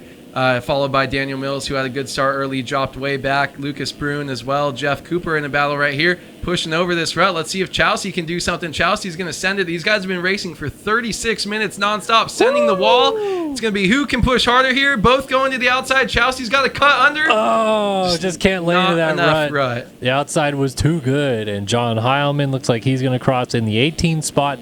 Max Wilczek should finish up in 19th, really tight into that final corner. Oh, battle for the final point. Oh, Stevenson gets doesn't together, even get across. And Vanderkoy, I think, is going to get over the line. It was Cepeda who he ended up hitting, and in the end, neither of them will get points. Stevenson and Cepeda went for it, and neither of them get it. Evan Vanderkoy gets the final point. Unbelievable. I mean, it's crazy. I think this is a testament to seeing those qualifying times early on. We had our top 5 within 10 seconds before Logan Leitzel went down with 2 turns to go because he's sending it after 36 minutes of racing. I just think it's awesome when you see qualifying times that close. And these guys might say, look at this Panini team. All of these guys, first team podium of the year. Can't believe that with all the Phil's bikes and Supercross, but I guess only Braden Carter was the one putting it up top consistently. Look at these guys. Braden Tharp, 3rd place. Seth Carr, 2nd place. And Austin Partolo takes the win on the number 52 right there. It does look good. It's a pretty good number, Kellen. It is. It's pretty damn good, It's ain't it? pretty good. Todd's indifferent. Man, what a race, though. What a race this first 250 Moto was. Gave us all the goods, and Seth Carr looks like he will provisionally keep the championship lead by 4 points now over Cade Matherly heading into Moto number 2. Still waiting for one more rider, looks like, to finish it off here. But, man, doesn't get much better than that. Well, like you said, Awood, when we got 5 guys basically separated by 10 seconds with a few turns left to go, that's about what we're expecting in this 250 class this year. Yeah, and I mean, I didn't race the track, but watching it, I don't think it's as one line maybe as you could say it is. Maybe certain sections coming in the last corner, what's the only one you can send it into and make a pass and lean over on. There's a little bit different about as racing kind of lines that these guys can take to get around each other, avoid each other, and stuff like that. So I do think it could be a little bit of that. You have some off-cameras where you're forced into different things, but, I mean, amazing racing with close qualifying times is hopefully the 450s is kind of the same. Yep. All right, cuts are in, and Partolo confirmed as the winner. Seth Carr, Braden Tharp, Cade Matherly, and Logan Leitzel, your top 5 here in 250 Moto number 1. All right, let's jump back in studio with you guys for a minute. Kellen Brower, Andrew Wood, Todd Gutierrez hanging out here in the booth, getting ready to go racing for 450 action. Here's what my daughter brought me. Chocolate cigar. It looks like a real cigar. It's actually pretty legit. Like the color of it too. I thought it was wrapped, and I was like, but it is. It's not chocolate. You have to unwrap it. See, so then it's chocolate underneath. That's the chocolate part right there. So it looks like a real cigar, but psych, it's not. But if you hold it the right way, I mean, I got my. Have you guys ever actually smoked a cigar? You got your Kings over here. Yeah, you're gonna pop a dart real quick. Teach gonna smoke over there too. I lasted about 3 corners into the race, chewing the actual bubble gum inside, and I spit it up. It's terrible. So what they got over there, they got bubble gum. It's a fake cigarette, but it's bubble gum. Then there's a fake cigar, and it's chocolate. We're just we're all over the board in here right now. Just a bunch of dudes smoking things. 3 dudes sitting on the couch. 3 dudes sitting on a couch. But I actually do want to try this chocolate, see what it's all about right here. Shout out to my wife and daughter for bringing home some nice, yummy chocolate. Honestly, this looks worse as chocolate than it did as a cigar. Like, there's something over here. I'll tell you that. That's a log. That's a log. Can't wait to see you put that thing in your mouth. Okay. All right. Hey, Yo, by the way, lick now. it. I think Logan Lights will take it. Hey, can we? I'm gonna come. Me after you put that cigar in your mouth. Okay. All right. Okay, we got to look at Lit Kit on the site lap for 450s because I agree, Logan Leitzel. But I also feel like we didn't really check through. So luckily we see 250 riders again. But yeah, Logan Leitzel was pretty solid. The Fox always hits. Todd's a Fox guy. I get it. Simple, see, like this color block. This looks worse now that it's out of here. Like this is just. I don't know. Do I go at this end or this end? Like which one makes me look worse on a stream? I mean, you got to go with the rounded end. I gotta go with the rounded end. If you can't go blunt and in, blunt and in, just like act like you're smoking it, put it in your teeth, and then bite it off. That was paper. It's just like a big Tootsie Roll, right? That's what it looks like. It's just milk chocolate. I'm gonna race. That's sorry, can't say that. Back up. I don't know what he's saying. Even Just though something about rear-ended, but even just you're fine. He did the asterisk for words, but you still can't say that. That's a good story. We'll tell you later. Hey, well, it's not impressive. 32nd all time in hole shots. You with 9. You? Uh-huh. Damn. Okay. And I think they almost all came in 2013. I was ripping starts that year. That's the only reason I got like 3rd or 4th in points. But it's should have won Budds Creek too. But you know, shoulda, coulda, woulda. Someone else won it. All right. All right. So rolling to the gate, 450 Moto 1. I should name these guys out, but I haven't been doing it.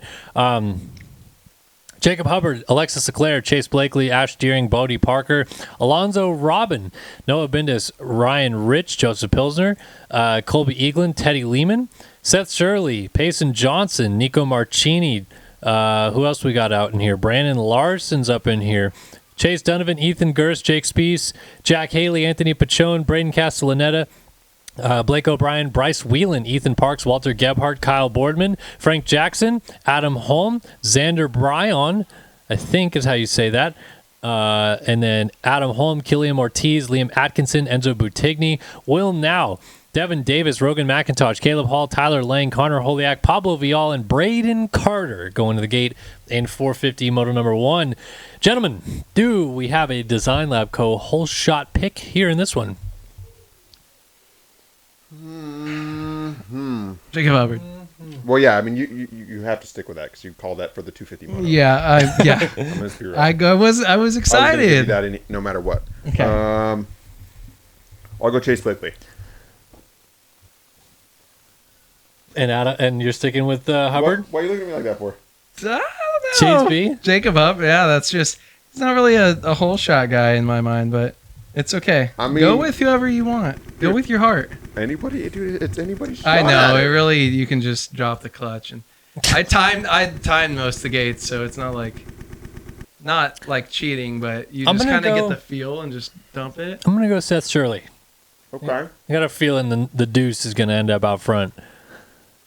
Wild pick from Todd Burrito says. I mean, you know what? When it hits, watch this. Chase B just with my 10-leg parlay of non-favored team hits, Chase you guys B, are gonna be so mad. the 11-year veteran finally gets a start. Dude, when it hits, I'm telling you, dude. He's not bad. No, he's definitely. No, he's fine. There's a million other riders I would tell you no. I just wasn't expecting that. No, you're good. He's in my top 10. You're good. You're not. You're fine. You're not. You seem mad that I don't. I was just like, Yeah, oh. you guys are giving me I was crap. surprised. I mean, it's probably better if we don't pick Jacob Hubbard, Alexis Claire, Yeah, I Seth think you guys are just Shirley, sticking to the, the Payson prompt. Johnson. Oh, we gotta find lit kits. Lit kids. Well, I mean, that's This pretty one- lit. That's pretty lit right there. Active. We'll bring back the One Industries. See, Blakely- Chase Blakely bring back yeah. the One Industries. Leclerc with that stuff right there. Bodie Parker. He's on like KTM now again, huh? Like O'Brien with some, I don't even know what that is. A-Stars? I don't like it. FXR. B-Lars. Kyle Boardman. With B-Lars. some, what is that, 7? Okay. 7, I think, yeah. Nico Marchini. Ryan Rich. Some Anthony Pachone like canvas that. love. Not too bad. We'll see him. We'll keep an eye out for him. We'll Once get we him. see the cameras too, you can kind of see him in shots with different people. We'll get there when it's time. All right, guys, here we go. 450 Moto 1 from Hangtown coming up. You see that stat? Yeah. Chase Blakely has 211 total starts in Supercross and Motocross, 3 whole shots. 2015 Outdoors Budds Creek, 2020 Budds Creek, and 2019 Well, it's about Detroit. to be 4, baby. We're Let's keeping the go. faith. 2024. We are keeping the faith. Well, Jacob Hubbard's got a pretty good inside gate pick. Here we go, folks. Hangtown Moto 1 450 class. We are racing. A lot of guys hit the gate. Hubbard absolutely launched it into turn 1. He's alongside Leclerc. Pretty good start from D. Davis, but it is going to be Jacob Hubbard ripping the Design Lab co-hole. D. Davis up alongside of him. Is that Frank Jackson on the 20 up in there? Yeah, look at him on the 28 actually pulling up alongside. Someone yarded on the outside there as Jackson trying to take over the lead from Hubbard. Hubbard rails the outside, and he's going to keep it on the 78. Yeah, just start master here, going for the most hole shots ever.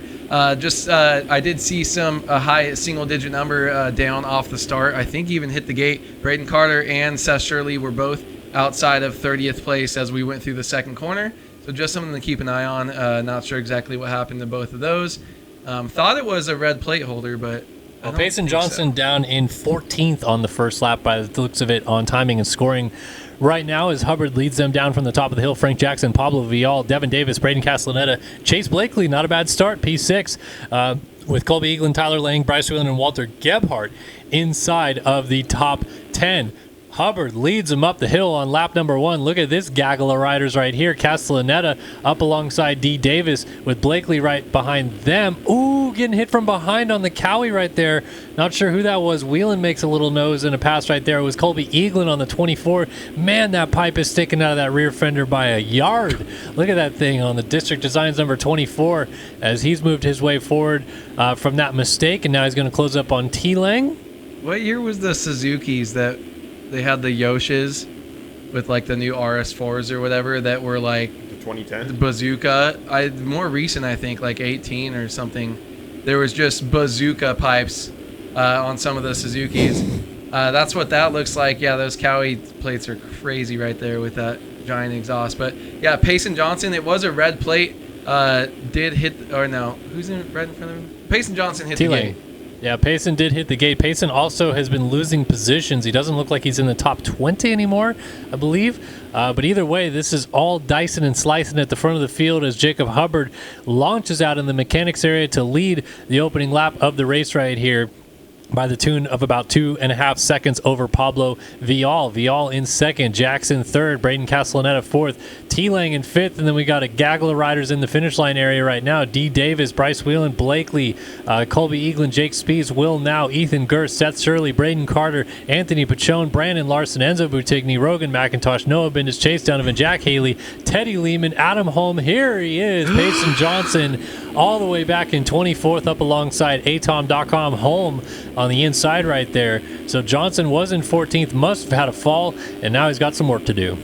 Shout out Adam Holm for making the motos this week. Just saw him miss out last week. Payson Johnson, yeah, hit the gate and just working his way up. The good thing is when you were going through saying some of those names, there were some big heavy hitters pretty deep back in the field towards the back end of the top 20. So Payson Johnson, we saw him making his way around down riders there. 2 more, probably 3, I think, down in that corner. That was 3 riders down. So as hectic as those corners can be, those off-campers, if you're Payson Johnson, you have the speed, just go to a different rut than everyone else. People are going to fall around you, and you can work your way up.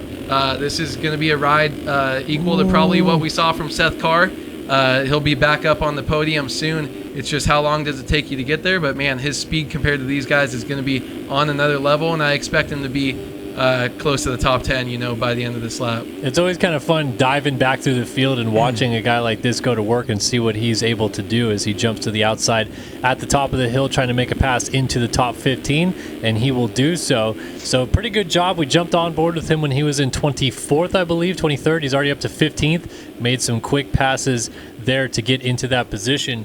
Spoke back out to the front, though, and it's tightening up just ever so slightly. Pablo Vial on the charge, trying to close up behind the race leader, Jacob Hubbard. Vial, our winner of the San Francisco Supercross earlier this year, maybe just has an affinity with Northern California because he is looking the best we've seen him in pro motocross out here right now, running second place and trying to run down race leader Jacob Hubbard. Yeah, I mean, there's some guys that just have tracks that you really gel with. I always hated the old Hangtowns, and then even when we got to the new ones, just never really did good. And I don't know if it was beginning of the series or just, a little bit stressed out, but could not stand the track and the style of it. And then there's tracks you go to that you excel, Southwick, and you go ahead and just kind of dominate no matter how much you haven't ridden, and you can get good starts and you can ride good smooth laps, and you just kind of like the flow of the track, and you'll see that throughout the series. So I do think there's certain guys that you can see that, and Hangtown is such a weird one. It can be, I think it's a lot of people's worst and least favorite, and then a couple guys best. So when you get that combination, you get some really good guys, or some really surprising guys that come out and kind of can dominate and really run up towards the front. So Vial still right in tow right here behind race leader Jacob Hubbard, then Frank Jackson. Tyler Lang has gotten all the way into the 4th spot. A couple nice passes right there for the 2021 champ. Jake Spieth now in 5th, dealing with Braden Carter, our reigning and 4-time Moto Option Supercross champion, going to get down the inside, make that pass into 5th place. And Carter said he was cheeks at this track before the night, so turning it around in the actual races and having a good run here so far in 5th place. Last week we saw him go from almost dead last to 2nd in the first moto, and then he got a good start in the second moto, and it did not go his way whatsoever. So A-Wood, how do we rate Carter's performance right now? Is it going to turn into another solid ride or a bad performance because he's up here at the front? I honestly think it's going to be better than he expects as he loses his position right there. I do think when he's kind of not pushing and doesn't expect to win, he just needs to realize that his natural speed is fast enough to put him inside the top 5 or top 10 on any given weekend. And I actually do think he got not the best start. I think he was somewhere between 15 and 20 off the start. So maybe that's why we're seeing a good race so far. And if he hole shots or is up in the front early, maybe again in the second moto we'll see him fade. Another thing we haven't talked about at all in this moto thus far, 6.5 minutes into it, is defending champion Alexis Leclerc, 31st place right now for the number 1 machine. He's just made a pass in the 30th around Joseph Pilsner, but a terrible start thus far for Leclerc here at Hangtown, and he has to do some serious damage control as this has gotten out of hand early in this race. So we'll track the progress of the 1, let you know where he gets to and what positions he's made it through. Most likely by the time he gets into points paying positions, we'll start talking about it a little bit more, but definitely a tough break for the 1 thus far, not going the way he wanted to. Vial looks like he maybe went down out of 2nd because Frank Jackson has moved into 2nd place, and Jacob Hubbard starting to run away with this thing a little bit to the tune of 5 seconds now over Frank Jackson. We are on lap 3, so Hubbard's starting to make some work happen in the race lead, and we'll see if he can keep this form going through the early half of this race. Yeah, we know we got to watch out for lap 6. That's his magic number right there where he likes to throw it away. So we're halfway to where he needs to be to see if he holds on to this. But I think Hubbard, just watching him ride right now, he also doesn't look like he's really pushing. And guess what? It's besides, shocker, Payson Johnson back in 9th, who's a second faster than anyone. He's the next fastest guy, and he looks like he's just cruising. So, I mean, Jacob Hubbard, if you can run this pace and you're only 1 second slower than the only guy that's faster than you, but he's 30 seconds back, guess what? You're going to win the moto. So I think Jacob Hubbard just needs to settle in and keep riding smooth like he is. Extend this lead as much as possible until you get to lap riders, and I think he's got a pretty good shot at it. He looks good so far. Everything we're watching, no real mistakes at all. Yeah, just kind of hitting his marks, doing what he needs to do, and cruising away with the race lead right now. 4.2 second lead over Frank Jackson. Then Tyler Lang. Jake Spieth is still having a very good ride right now in 4th, just ahead of Braden Carter. Carter just cannot do anything with the 216 ride to move up into 4th place. And then Bryce Whelan has Seth Shirley knocking on his back fender with the Panini Motorsports riders coming behind him. It's Pablo Vial there in 8th spot. And then Payson Johnson, who cooked up a 217 flat last time by, is now in the picture as well, just there in the background, the red plates on that 51 machine. Also starting to do a little bit of damage, and Shirley, 2nd place in the championship, is not going to be too stoked to see Johnson already making this good progress early in the race. Yeah, I mean, Shirley, I think he just kind of knows he doesn't have the raw speed that Payson has, and he needs to get starts or have Payson can always override the track. So I think he's just got to keep kind of focusing on himself, though, because if I were him, in my head, I'd be thinking Payson's going to throw away one of these races pretty bad eventually. So whatever I can do to stay consistent, stay off the ground, and just do the best finishes I can. Spieth down, by the way. When there's someone, Spieth down there on the outside, so that's one more position for these guys inside the top 10. Whatever you can do when someone is that much faster than you, maybe 2 or 3 times in the series, you'll be able to be faster than Payson. But other than that, you just got to try to beat him with consistency and ride like Dundry. Yeah, look at Shirley closing the gap down onto Bryce Whelan, and Johnson in the background closing right up onto Pablo Vial. This is actually getting really tight here between Carter, Whelan, Shirley, Vial, and Johnson, separated by only 3 seconds from 4th all the way back to 9th, or 8th, I should say. So 5 riders basically in the same stretch of track. There goes Johnson around Vial coming down the downhill, and then 1 and 2 in the championship now on your screen. That is the number 2 of Seth Shirley, who finished 2nd at the opener behind the 1-1 performance out of Payson Johnson. Johnson looking to make a move on the number 2 machine and get into this 6th position early in this race. Maybe continue his march forward. Runs a 217 flat on back-to-back laps, and he is absolutely on a charge right now on this number 51 ride. Yeah, he is. I mean, he's just insane. I think there's really nothing you can kind of see. Even he just pushed his front in that corner, and yeah, he lost a little bit of time, but maybe not even the position by the end of this, scrubbing over that, and he's going to just carry so much more speed. Just the way he attacks the track and the way he gets up high, landing on his rear wheel in these rollers, you can see is one big thing he does. But watch how quickly he gets up onto the high part of a rut that's smoother outside of the braking bumps that run through it, and you're just riding that perfect wall at the top. I think Todd over here shook his head because of how fast he did rail the rut after where the Fly 150 is. And he's just got so much speed. Gets into Seth Shirley as he pushes his front wheel in that corner and actually gets into him. So that's going to allow Vial to jump. Oh, not quite. Nope. Shirley just passed Vial actually on that table, and now he has lost 2 spots. But, man, Payson Johnson being right there with Seth is going to be crazy. Yeah, Johnson now has to pass Vial again as they both got together and almost went down. Nice of them both to actually save it, though. That could have been much worse than that, as these guys all tossing it off that tabletop. Let's poke our head out to the lead because we are on the infamous lap 6 of the race here at Hangtown. Hubbard has led all the way through, and the stigma is usually that lap 6 is what comes up and bites him. It was actually oddly very true in Supercross, heat races, and main events alike. It would be lap 6 that he would crash. We originally heard about this theory when Max Fullen was in studio with us at Glendale earlier this year. But let's see if he survives the entire rest of this lap and still is leading the race by the end here. Yeah, that was that long ago, Glendale? Yep. Jeez. Seems like, I guess it does seem like we've done a million of these. Jacob Hubbard, man, looking good so far. I mean, if he can get past the dreaded lap 6, that's almost the halfway mark too. So going to be still pretty far into the race. Did want to shout out, especially because he's dropping off the face of the earth right now. We did have a new fastest lap time of the race that was right in between the names with the likes of Braden Carter, Seth Shirley, and Payson Johnson. And so when Todd was trying to show me, I couldn't really read and follow who it was. It was Bryce Whelan in between all of those guys. Dropped a 2:16.6. Next fastest person on the track is a 2:17.0 and then like a 2:17.8. So Bryce Whelan out of nowhere just dropped a heater. He did go down, I think, but he fell back to 7th. But hey, he's in some pretty damn good company there.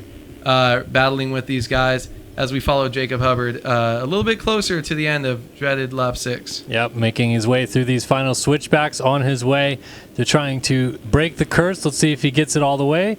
Up and over this tabletop and off the single jump we go. Jacob Hubbard still leading here at Hangtown as he lands on that rear tire and powers into the corner before the finish. And Hubbard survives the curse. 6 laps up, 6 laps down. Jacob Hubbard 7.9 seconds ahead of Tyler Lang. Then his teammate, Braden Carter, a very strong third place right now for Carter, but he's under attack. Frank Jackson trying to pull up alongside of him, almost hits him in midair over the finish line jump. That is your battle for third on screen right now. Pablo Vial checks in with a new fastest lap of the race at a 2:16.5. Right behind him, Payson Johnson goes 2:16.9. So lap times are dropping, and Johnson is really cooking. Update. Carter down. Carter down. So there is Vial and Johnson going by. Let's see if he loses another position as well, as that is Whelan, I believe, going by into the 6th spot. Wanted to give a quick shout out to Leclerc. He's made it up to 19th place now, 2:28 last time by. He is not too far behind Caleb Hall in 18th. So Leclerc still trying to do that damage control as we close up on the halfway point of this race. But Vial and Johnson, they are freight training together to try to put some quick lap times down. Yeah, Leclerc answered back with a 2:18.3. He was back in 23rd. Johnson down at the top of this hill. That's going to allow Braden Carter to get by. No, it's not if he's going to land right on top of him. So, yes, he does get by. And look at that. Seth Shirley, championship contender right there, battling with Payson, goes and kind of slows down in the rut right in front of him. And now he's going to try to get away. These guys, we just hit halfway, 15 minutes into this moto. You have Payson Johnson following Seth Shirley, the rookie, following Braden Carter, the champion or the Supercross championship winner.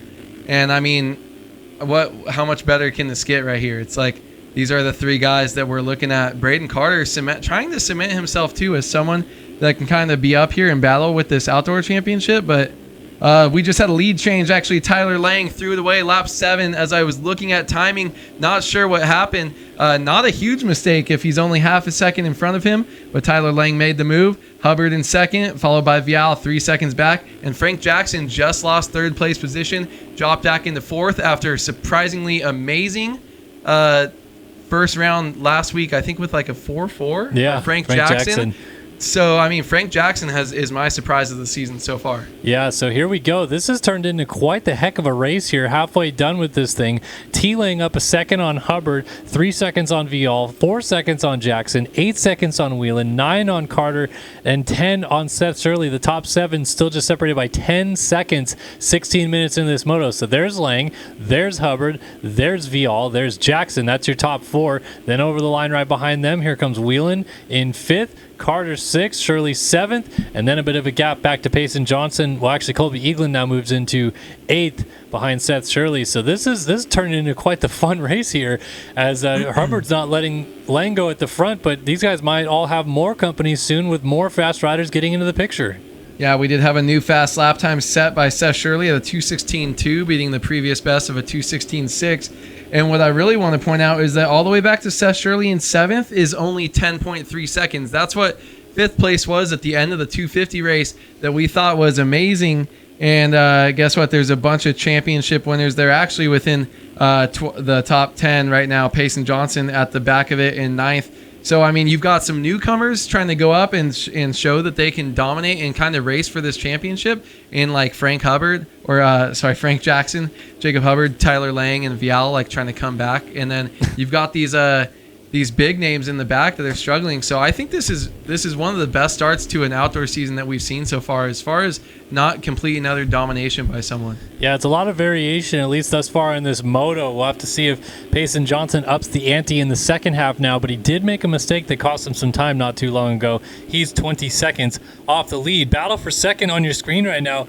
Hubbard under attack from Vial, and as I say that, Vial slides it into the corner. A really nice save to not go all the way off the machine right there, but he picks it up now a few seconds behind Hubbard, slips into the clutches of Frank Jackson coming from behind in 4th, so they are about 4 seconds off the race lead. Hubbard still wants to get Lang for the race lead. He does not want to give it up that easily. That little mistake may have cost him the position on track, but he doesn't care about that. He is going to go back and fight for it right now, and he might get something done here in the next few corners.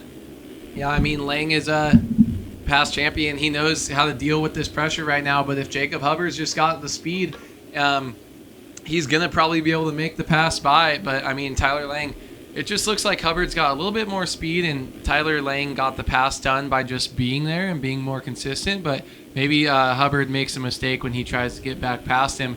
These guys, you can see that even on the start straight there, that big rut is developing, and they're having to deal with that. A lot more line options are open for these guys, but the track is getting rougher and rougher by the minute as we're just hitting 19 minutes, almost two-thirds of the way through this moto. Seth Shirley just went back-to-back 2:16s, and then Johnson passed into 6 right behind him, laying in a 2:15.8 for the championship leader. So basically, we're having an accordion effect of this race right now. The leaders are actually some of the slower riders on the track, oddly enough, at least of the top 10. Lang, Hubbard, and Vial battling each other, with Jackson not too far behind that. But Shirley is on a charge. 2:16.8, 2:16.2 the lap before, only 6 seconds off the lead, and now he can finally see Frank Jackson right in front of him. What can the number 2 machine get done before Payson Johnson gets back into this frame?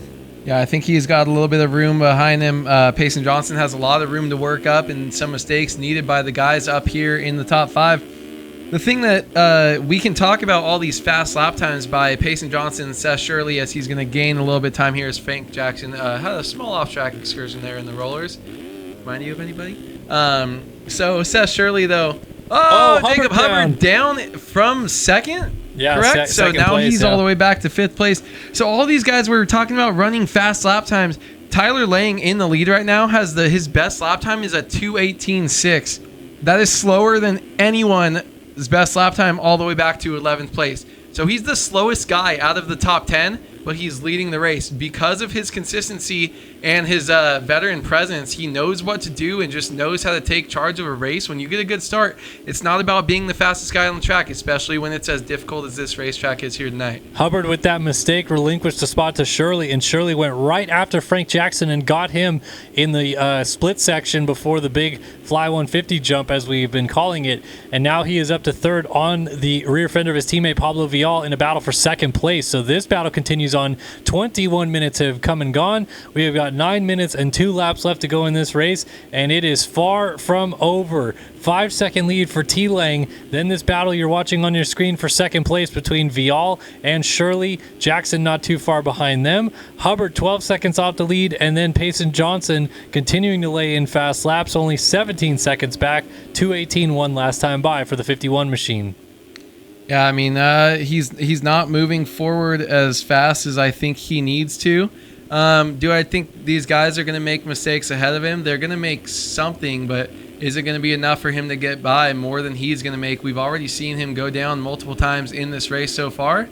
And the leader right now that's got just over 4 seconds of a lead, we haven't really seen much out of him as far as mistakes. So I do think it's great when you have these riders that are just I love when the guy who's not the fastest on the track wins, because it means he's probably the smartest on the track, the most consistent, doing what lines he knows he can do for 35 minutes of this race.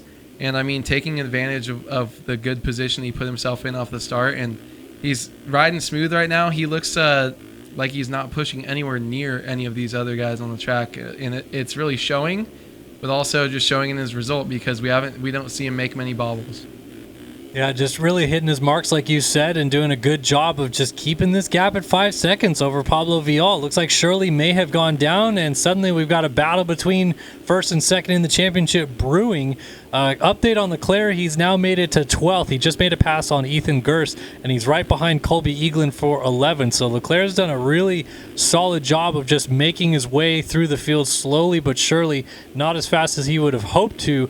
But the silver lining is, because Seth Shirley and Payson Johnson are not leading this race, he's actually not losing as many points as he possibly could, because Johnson back to Leclerc in 12th is actually only a 7-point difference as it stands right now. So this is really good news for Leclerc, that these guys have not made more upends into the top 5 just yet, and they're still battling each other for 4th here.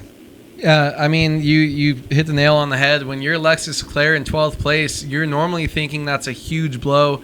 You're losing over 10 points to a championship contender that you're battling with.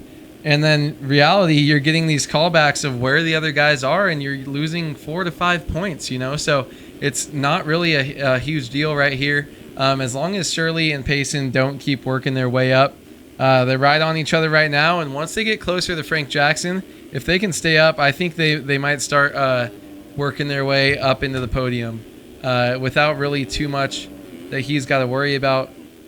I do like what Seth Shirley has shown when he has been on the track, as he does blow it right as I say that, puts his front wheel over that outside corner. They are going so fast into that. Ooh, where's Green Cowie JDR skins? Yeah, Jack Haley's closing in. Haven't seen him run gear in a We finally have Haley skins. Finally. It's only been like 2 years of the all red Honda. I know. Good Lord. And he yards it in front of us as well. So going by was Jacob Hubbard, and someone else got stuck behind him. It was Braden Carter. And Noah Bendis also went through. So Shirley loses some time, but ultimately didn't really lose any positions, as Johnson was the only guy to really go by him. So he's about 9 seconds behind Johnson, and Johnson a little bobble right there at the bottom of the hill. 4 seconds in it between T. Lang and Pablo Vial in first and second place, and then Johnson's trying to close the gap down onto Frank Jackson just ahead of him, about 2 seconds up the track. Oh, and then Shirley's down again. So Shirley back-to-back really big mistakes. And it's going to cost him. He's trying to get the ship righted, and everyone's just piling into him. Jack Haley. That's Eaglin. There's the one of Leclerc finally showing his face, the first time all Moto we've seen him. And finally he's in the mix now, battling with Shirley. So it's a welcome sight to see the number 2, but also not really who you want to see in a battle for 11th. You'd rather just be able to make a quick pass and continue forward. Instead, you got to fight the guy you're fighting for in the championship. Yeah, sorry. We're just looking at.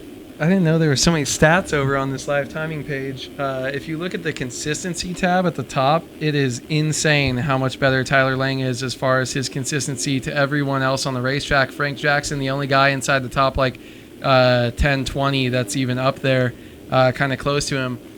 It's just a stat that really shows you how consistent these guys are hitting the lap times that they're doing.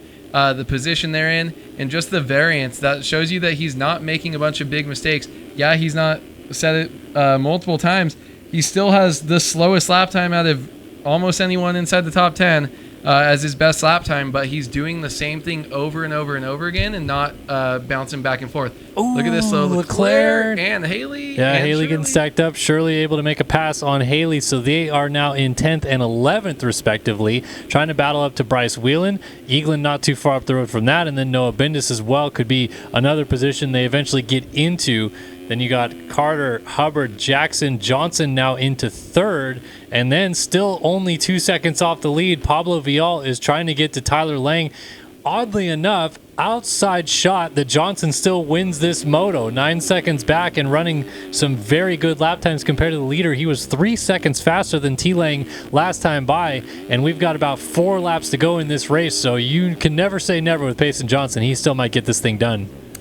Yeah, I know everything was just kind of a shit show in the last couple laps, but to see Payson go from where he was and see all those guys now down behind him, they've all made so many mistakes. Shirley dropping back to 13th is just crazy when you were just battling with Payson Johnson. But I mean, you watch the way he attacks this track, and there's a mistake I was actually going to point out is he does it so good and he's so flawless on 9 out of 10 corners. But when he does things that gain him so much time, but then he does make a mistake because he's pushing on the edge and he's slamming into things so hard that eventually it's going to jackknife.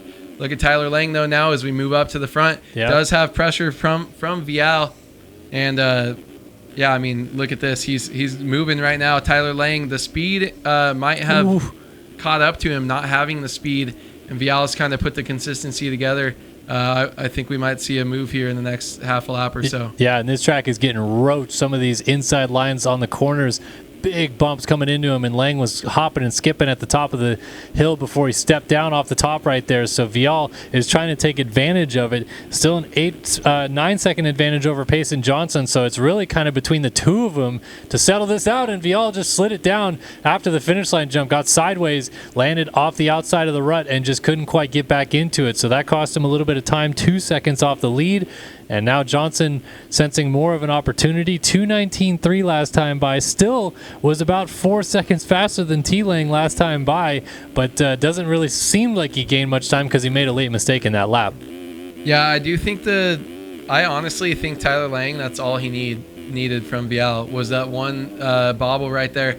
He was pressuring him, and I think he's able to kind of settle down now in front. Oh, Vial for the lead, trying to get Lang. As I say that, oh, not quite close enough, and funnels in right behind him. Every time we go back to Johnson, I see those dots on the map get a little bit closer together, and we're fighting for the lead once again. Sounds like Shirley and Leclerc got into each other. They're now 15th and 16th place in this race. It has gone from all right to horrible for Shirley, and from bad to worse, really, for Leclerc in this situation. So now Vial is trying to make a pass into the race lead on the uphill rollers, getting on that rear fender, gliding on the outside edge of the track, but not able to get it done just yet. Lang still holds the advantage. Yeah, I mean, I think Lang's up front, but I think Vial's in a really good spot. He knows he's a little bit faster than these guys. And just looking at timing. Oh, he gets hit from behind. Oh. Weird crash with a lapped rider, and Vial has gone down. It's going to be Johnson moving by into second place. Not sure who the lapped rider was right there. Let's dox him. It is a Honda. Not sure who's a lap down right there. Oh, don't tell me it's that. Don't tell me it is that. Do not tell me it's this man. Walter. It might have been. It was. Walter Gebhardt running into the back of Pablo Vial. Stupid. 35th place and ruining a battle for the lead. Running 3 different numbers, and none of them are his because he hasn't earned them in forever. Oh, Johnson show down. Up and do that. Johnson down again hard, though. All right, so let's see. We've got Tyler Lang in the lead, Vial there, and Johnson dropping back, but that's not going to allow Hubbard to get close enough. But he is going to lose a lot of time and lose that lead battle right now, as we'll see the timing splits kind of get updated from these guys. Yeah, I mean, just looking at timing before that, Seth Shirley, such bad luck, fell back to 13th. Alexis Leclerc worked his way up from dead last to get to there, and then they get stuck inside each other's bikes, and then they're going to fall all the way back. So just a bummer for those guys. Looking at their championship contenders early, everyone's kind of going through some adversity here. But, man, just a bummer to see after such good rides, people drop back so far. Where's he at now? What P12? So drop to 12th, Leclerc 14th. And right now, I mean, Payson Johnson, we were going to say he wasn't going to make it that far up, and neither was Seth Shirley. And now he's ran into bad luck just like Leclerc and everyone but Payson Johnson, Tyler Lang, Jacob Hubbard. Man, there's going to be some close points, I think. Yeah, at the end of this round too. Well, I mean, Johnson clearly has the upper hand in the point situation for the 450 class right now, but everyone else is such a mixed bag. Like you said, it really will be an interesting thing to look at who will be second in the championship, at least after this moto. I have no idea, because the guys that were second and third are currently 12th and 14th on the racetrack. Frank Jackson just fell down to 9th from like 6th because he's been token of consistency. So. And he's going to pick it up alongside Jack Haley, and Haley will complete that pass on the JDR number 216 for, no, that's 212. Spieth, that's 216, 212 for Haley. 212. I don't remember Haley ever being 212, but I think he just made it up and picked it for fun. Like the last couple of years, once he gave up and stopped running a number 1 plate because he did that for so long, 1 and 2, and then just gave it up and ran 212. I don't know. T-Lang dropping off the top of the hill in the race lead. I have to go back in the books just a little bit. I don't remember how many races T-Lang won last year. So it's been a minute since we've seen the 2021 champ taking the win, and this would be pretty cool to see him start off this season with a solid performance and win Moto 1 here at Hangtown. So, yeah, won a moto at Bud's. That's right. I remember that now. But here we go. White flag is in the air. 1 lap to go. 450 Moto 1 for Tyler Lang, trying to stamp his authority on this one. A pass for second has occurred. Payson Johnson has gotten around Pablo Vial. He is into second place. Now, can Vial respond on this final lap, or is Johnson going to throw caution to the wind to get away from him? Let's find out, as the 51 just ripping through that inside line after the finish line jump and trying to get away from the number 30 of Vial. Yeah, I don't really think there's anything Vial can do. He is one of the only guys in the 216s with the best lap. The track is broken down way past that point, but these guys are running almost mid 220s, and Payson's still dropping like 218s on these guys. So I honestly don't think there's anything Vial can do except try to stay consistent and try not to make mistakes and pray that something happens to Payson. I did see him just blow a corner right back there a little bit behind Payson, but really there's nothing you can do, especially when the track's this rough. I think you just ride around and pray. Well, Payson is cooking together one heck of a lap time out of frustration. This is really gnarly. He's doing it just because he wants to win, though. I mean, there's 5 second gap, now 4.9. It's like, I don't think he really cares if he gets third. He knows where his championship contenders are, and in his mind, he can go out and drop a 215 and win the race, or he can just end up where he's at now, or lose one position. So I think he's just going to send it. Yeah, I mean, he's got 7 seconds back to Vial now. There's still even a chance he picks it up and still finishes this race in second. So he is throwing caution to the wind. This is not out of the woods just yet for Tyler Lang on this final lap of the race. It is going to come down to the very end. Lang has done a terrific job of using consistency to get himself to this point. Now he's got to wick it up just a tiny bit more on this final lap to make sure it doesn't get too close with Payson Johnson. They're into the rollers together. Lang, clear of some lap traffic, is going to help him as he drops down off the top of the hill. They swap a little bit coming down the hill. It's down to 3.2. Johnson's cleared that lap traffic. We're down to 3 turns to go. Lang tippy-toeing his way in. 2.8 seconds. Johnson is getting this thing really close here on the final lap of the race. Scrubbing the table, scrubbing the single, and putting the power down on the rear tire. Your Moto 1 winner in the 450 class at Hangtown is Tyler Lang as he crosses the line, and Johnson crashes with 1 turn to go. Can Vial get there in time? Johnson's trying to pick the bike back up. Vial in and out of the final corner is going to get close, but he'll miss out. It's going to be Johnson in second place by 9/10 of a second over Vial. Braden Carter said he was cheeks at the track, puts together a 4th place finish in Moto 1. Not too bad in the end for the Supercross champ. And Hubbard goes from leading much of the start of this thing to finishing inside of the top 5. Won't be too thrilled, but should be pretty happy with the overall result by the end of the night. Noah Bindis going to pick up... did Hubbard go down? No, Hubbard finished. Okay, so Bindis picks up 6th. Eaglin will get 7th, Jackson 8th, Whelan 9th, and Shirley a disappointing 10th for the number 2. He is going to be frustrated with this result as he tries to rebound in Moto 2. Jack Haley, even and then the champ, Leclerc. Alexis Leclerc in P12. Hate to see it for the 1. Defending champ, I mean, worked his way all the way back up to about that position, dropped back to almost outside the top 20, and then worked his way back up again. I mean, did the best that he could with what he was dealt right there. The lap time that he just ran with a fall off was a 2:23.7. If that was the minimum 8-second fall off, that's still fastest lap of the race on the very last lap. Like, he was on unreal pace right there, that last lap from Payson Johnson. And I mean, he got far enough away to even hold on to that. So man, that was just a crazy last lap. Awesome to Tyler Lang for the consistency. I think that might be one of the best motos I can remember seeing in a long time.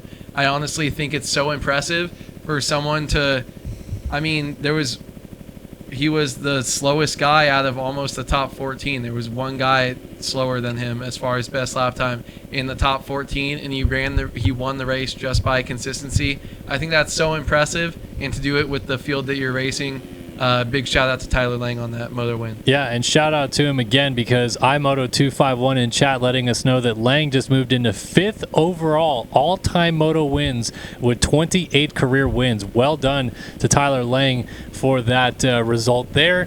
Gonna peek through the field and see if we see Lit Kid at all. Let's see. I like Haley's kit. Haley's kit isn't too bad.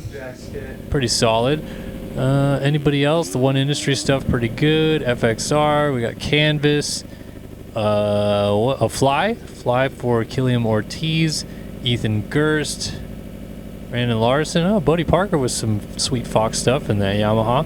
Joseph Pilsner, Devin Davis with some One Industry stuff on a Cowie. I'd say Davis' kit's kind of nice, not gonna lie. Yeah, Davis, I'm a fan. Clean, very clean.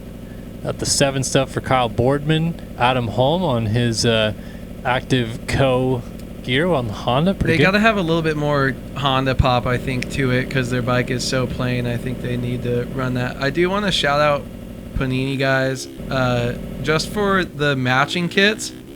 I used to run big teams with 6-7 riders racing, and especially for outdoors when you're riding around on the track and you're all out there, you know, it's not like, oh, only 2 of us made the main. I do like when they match, not only for our sake to be able to see teammates and kind of pick them up, but those guys just have ran the same exact gear. They pick a week, hey, this is what we're running, and I think that's one of the most fun things that teams can do for us as they're here racing. Hey, absolutely. Whoa, Haywood knocking stuff over. Easy, big guy. Yeah. Back in studio with you guys, Kellen Brower, Andrew Wood, Todd Gutierrez. Halfway point of the night's action, kind of the halftime show, if you will. Pretty good motos. We've had 2 motos that ended pretty close in both classes, and we've had kind of ups and downs. We've had really fast times with crashes, and we've had consistent rides like out of length, so it doesn't seem like there's any one clear answer to how to get it done here tonight. Yeah, I think consistency is what you got to do. I mean, if you look at those guys, even the reason that Shirley and Payson Johnson finished that, I was looking at who had the fastest lap times. They have those 2 riders had most of like the top 15 lap times. So it's like you have to be a special breed to be able to do that. And I don't think that works for anyone else on the racetrack, honestly. Whether even Alexis Leclerc, he hasn't showed us that blazing speed, single lap speed.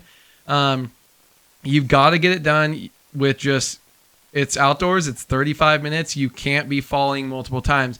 There's only 14, 15 laps in some of these races. You can be 2 seconds lap slower, but they fall 3 times and you're fine. You've still got a 2-second buffer. So it's all about just staying up.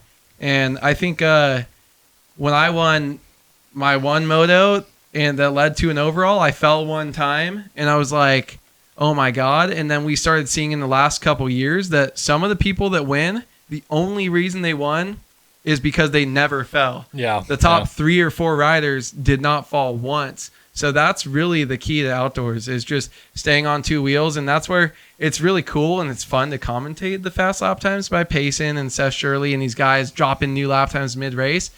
But it's not going to get the job done, at least more often than not. It's not going to happen. Credit 32 in chat dropping 109 bits asking TG Photo, where's my chug? Where's my chug, TG Photo? Do you have any beer in the fridge? We did say I didn't see. I can go look. I'm going to go pee anyways. Are we out? Sad. No, there's Would plenty they of cores. I just don't know if there's any in the fridge. Would they be Ooh, chugging a hot cord. I'm Well, not I mean, that's the drinking easiest hot. one to shotgun. Is Put it in when the they're a little bit- freezer for like 10 minutes. And come actually, back. they're not hot. They've been in the pantry all day, so they're room temperature. It needs to be Coolish. slightly cold, just not freezing. Go get one in shotgun. I'll one, put it or- in the freezer for like 10 minutes. If it's not, I'll shotgun with Todd between All right, yeah, the do it next with- Yeah, moto. hook us up with 3. Put 3 in there real quick. So we'll get it done, Critter. Just for you, we'll have to come back. No, this isn't it. Critter 32. No, his real name's Kyle. Kyle Critter. Kyle. Well, no. His real name's Kyle Jones. Oh, Kyle Jones. Okay. Do a dance for the stream. I don't know. You want me to do the floss Oh, dance up boy. here? Or what do you like? Yeah, you gotta pay extra for Yeah, you that. got to pay for that, man. Come on now. This isn't WikiFeed over here. All right, let's get back into the action here in just a minute. Awood's going to go get the beers going. Critter's like, got called out, dude. TG just dropping names over I here. mean, you said Kyle Critter. I could have let him have the last name Critter. I helped him, if anything, right? Yeah. I mean, I don't know if I want Kyle last name Critter. Critter, but I don't know. I don't know. I didn't actually make a separate YouTube and Twitch for Sim Streams. We actually started on Twitch. That was way back in 2014 or something like that. We were doing Twitch streams because it was easier to stream then on Twitch than it was on YouTube. But so I've had this channel since then. Decided to go back this year, and it was very specifically for Supercross because we're getting copyright strikes on a lot of our Supercross content, opening ceremonies involved and stuff like that. It was becoming too difficult to keep up with on the main channel, and I don't want to lose the main channel. When you get to 100,000 subs on the main channel, you don't want that thing to go under, so changed it up. We started a new channel on YouTube called Start Your Systems TV. That's where all the live streams live now, so you can watch the playbacks there. But there is still this channel that we actually stream to on Twitch. The plan is, I was trying to get it done today, but for some reason my main account wasn't merged correctly or something. The plan is to stream here and on Start Your Systems TV on YouTube as well every week. That's kind of the way it's going to go. The buzzing sound that you guys keep talking about is on Todd's mic. I don't know what's going on with it. It's got this weird little thing. The only thing I'd recommend, Todd, is maybe just mute up until you talk, because you can just have it muted. I don't know, like, you're not talking a ton. If you want it unmuted, whatever, but like that should have solved it. You probably shouldn't hear it anymore. You might hear some clapping noise in the background. That's because I have my daughter's baby monitor on and I'm just keeping an eye on her. But hopefully that made it a little bit better for the sound. So yeah, but that's the situation right there. All right, Moto 2 coming up for the 250 class. We'll get into it now and let A-Wood go finish off grabbing the beers downstairs for us. But Todd, do you have a Design Lab Co. whole shot pick here for Moto 2? Let me see. I'm gonna go back. I'm gonna stick with my. Who do I go with here? Let's go D Mills. D Mills. Todd Gutierrez picking D Mills. Didn't do anything when Todd muted the mic. Must be software side. Really? Interesting.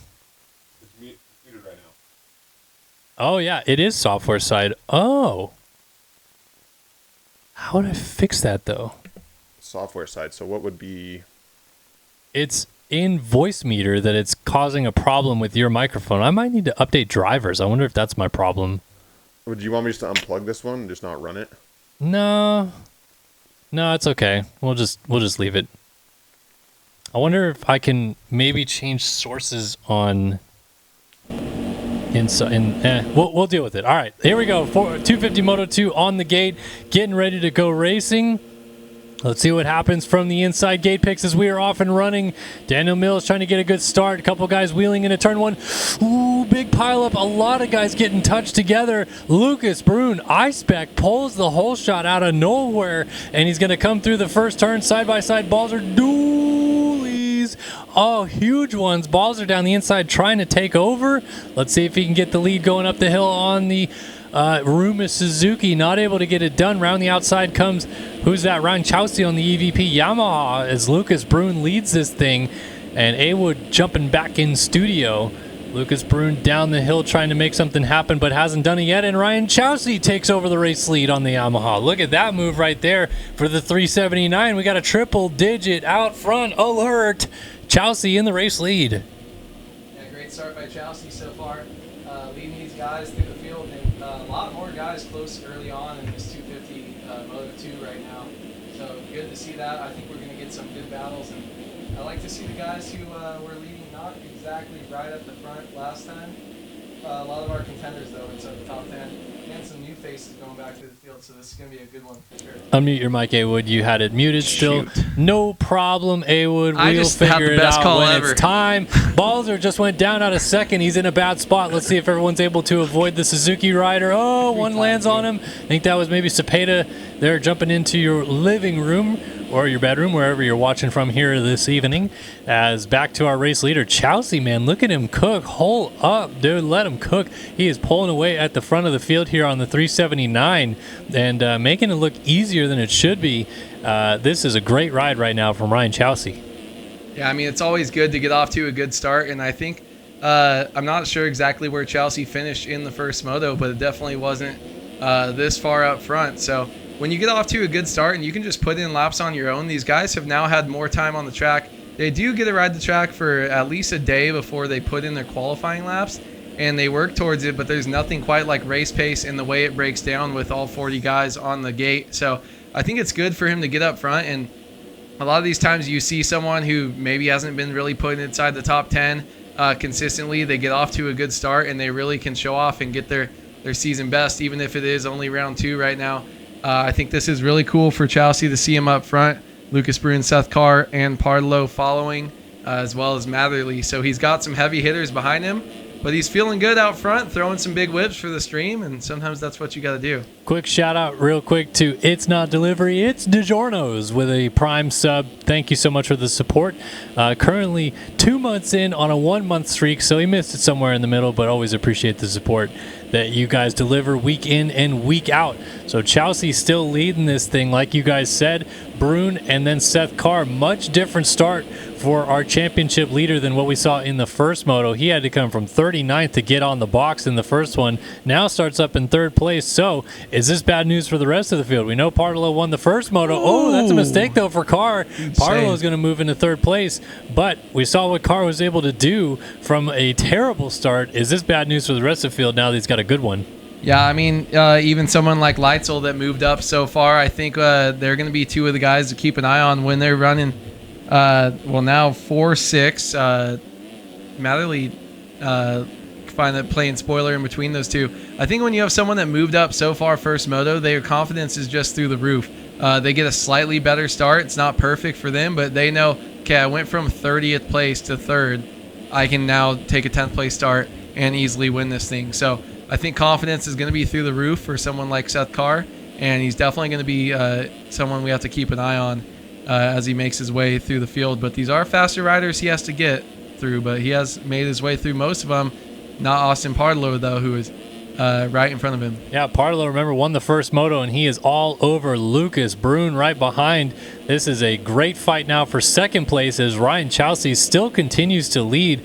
Great ride for Chelsea, man. He has got a little bit of a gap still going, 2.3 seconds as the fight for second is warming up, and a mistake from Partillo. That's going to be a pass for Carr. He gets right back into third place, and now they will work together to get right onto the rear fender of Lucas Brune. So that battle continues working. Another lap led, about to be at least for Ryan Chelsea.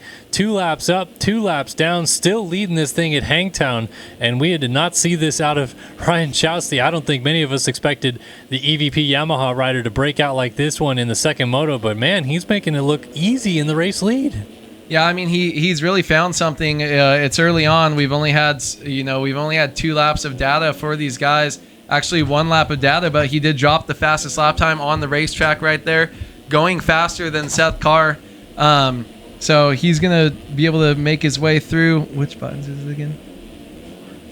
Okay. So we're gonna watch Chelsea right here, and yeah, I think he's gonna pull away.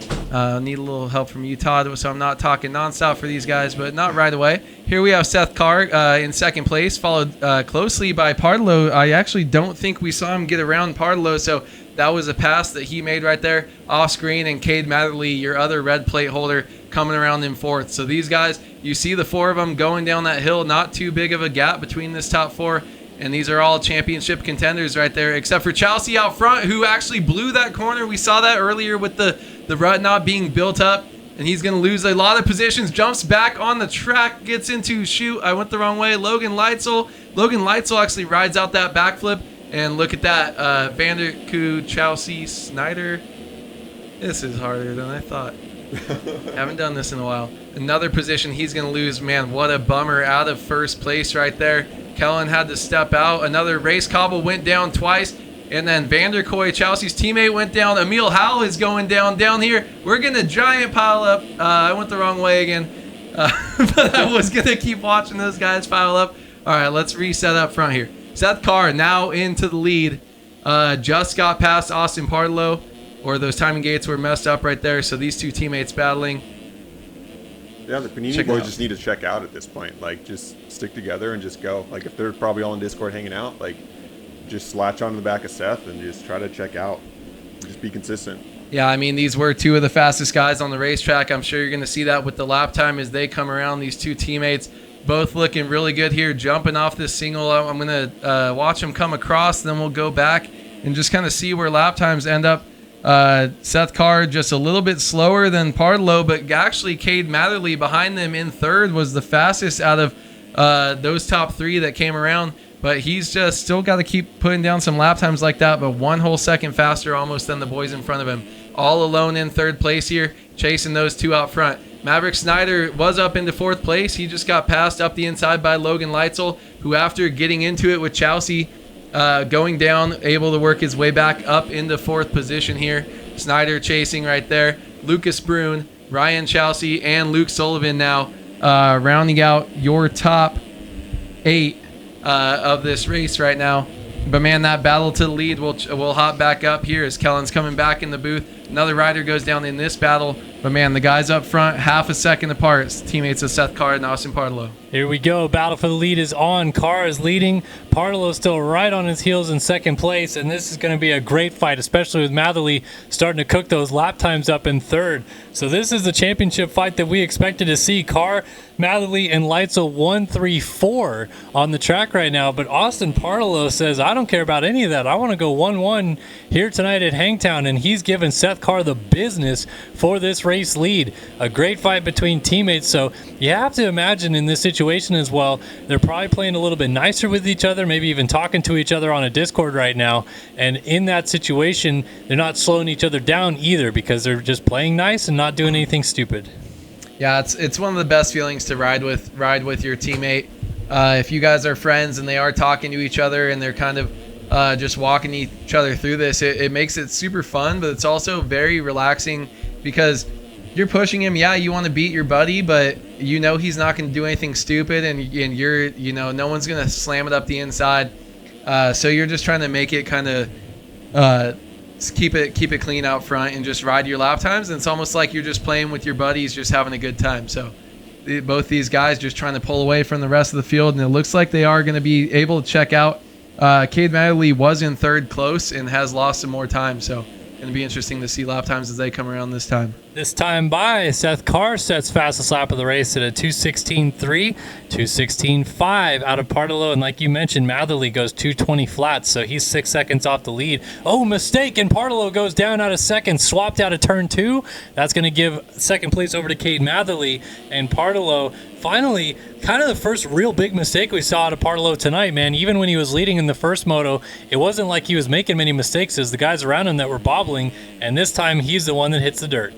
Yeah, I mean, we've seen him on the track for 45 minutes now tonight and really no big mistakes out of him. And that's one of the ones we said you got to have that consistency. Just one crash with some of these guys when everyone's locked in can really throw you off. But he does have the speed, and this track is a long way from breaking down to how deep it's going to get later in this moto. So I wouldn't be surprised to see him back up there. But, man, he's got a little bit of work to do, but at least he's chasing the carrot of Cade Matherly right in front of him, just about 2 seconds.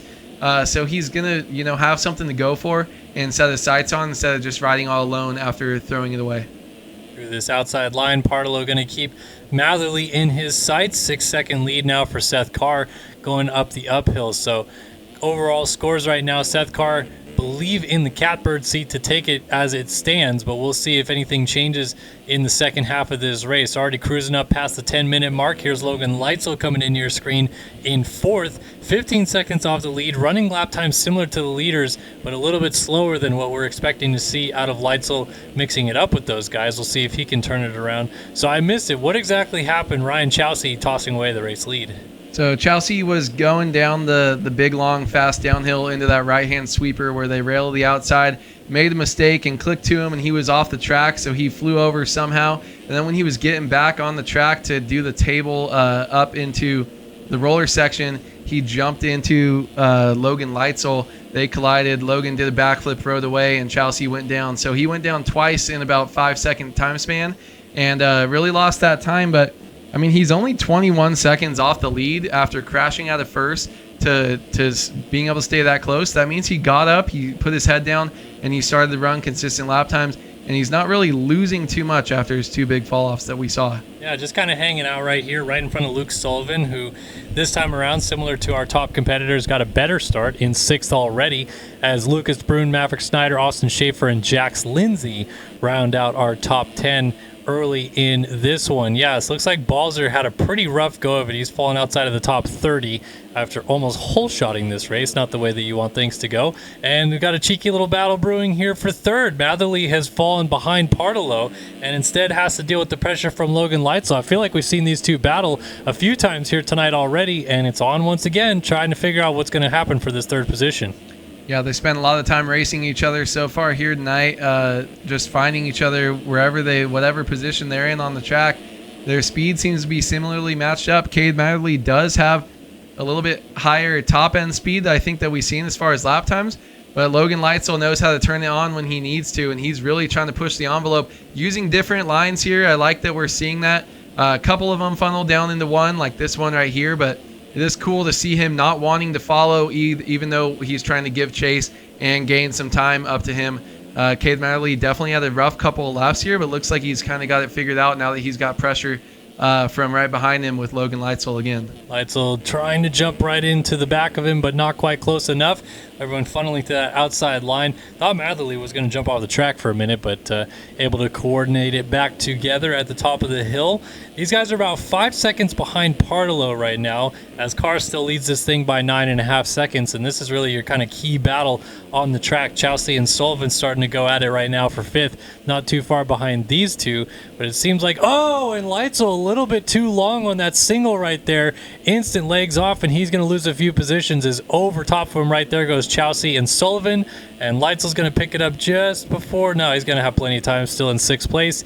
Lucas Brune, Maverick Snyder not close enough, but did lose 2 positions in the process.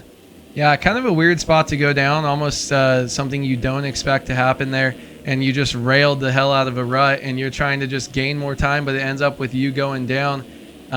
Now back to this battle with Chelsea. Chelsea's been just kind of smooth and steady, consistent.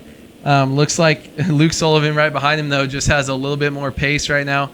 Looks like he's yo-yoing just a little bit, unable to kind of make a move. But if I'm watching this battle right here, I'm thinking that Luke Sullivan's going to be trying to make a move in this next lap or so.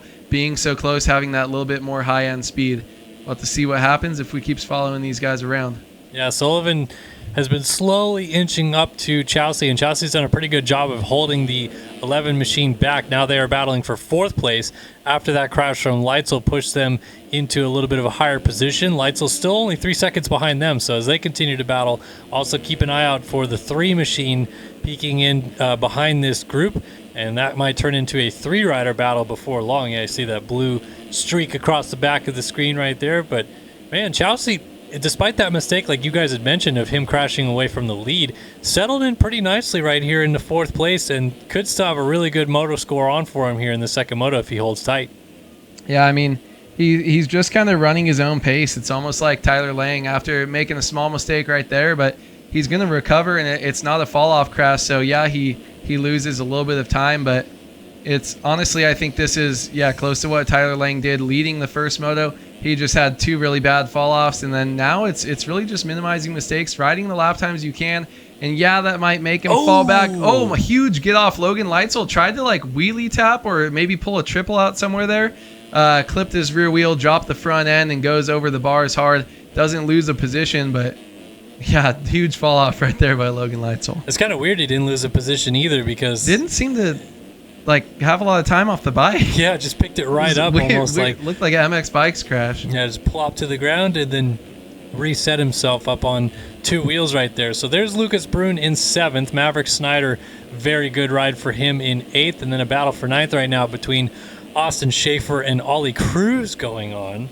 as Cruz closes up on him. Max Wilczek, and then Joey Carter in 11th and 12th, just giving some love to some of these mid-pack guys. Jax Lindsay 13th, Jackson Vick in his first race that he keeps changing his name. It was the LCQ is his 3rd moto on the track, then 4th moto on the track. Now we're at 5th moto on the track for Jackson Vick, and holding on to a strong 14th. Emil Hool in 15th, Braden Tharp 16th, Evan Holt in 17th with Tyler Nichols 18th, Jeff Cooper 19th, and Evan Vanderkoy, once again, P20. He was 20th in the first moto as well. And Hayden Stevenson, who was in a fight with Emmanuel Cepeda, I thought Cepeda was right there, battling with the machine there of Evan Vanderkoy. Those were 2 guys that finished 20th and 21st in the first moto, and they find themselves in the same spot again. Kind of funny how history repeats itself in these races, and look at that. Stevenson just shoves him out of the way to make a pass and puts Vanderkoy on the deck. Yeah, he just didn't have that line. I guess someone else is coming inside to take it from you, but gets a position after going down right there. But yeah, man, these guys outside the top 20 right now. Bummer when you're doing that, especially having a good start. Stevenson was great in Supercross and just not having the best performance so far in outdoors here.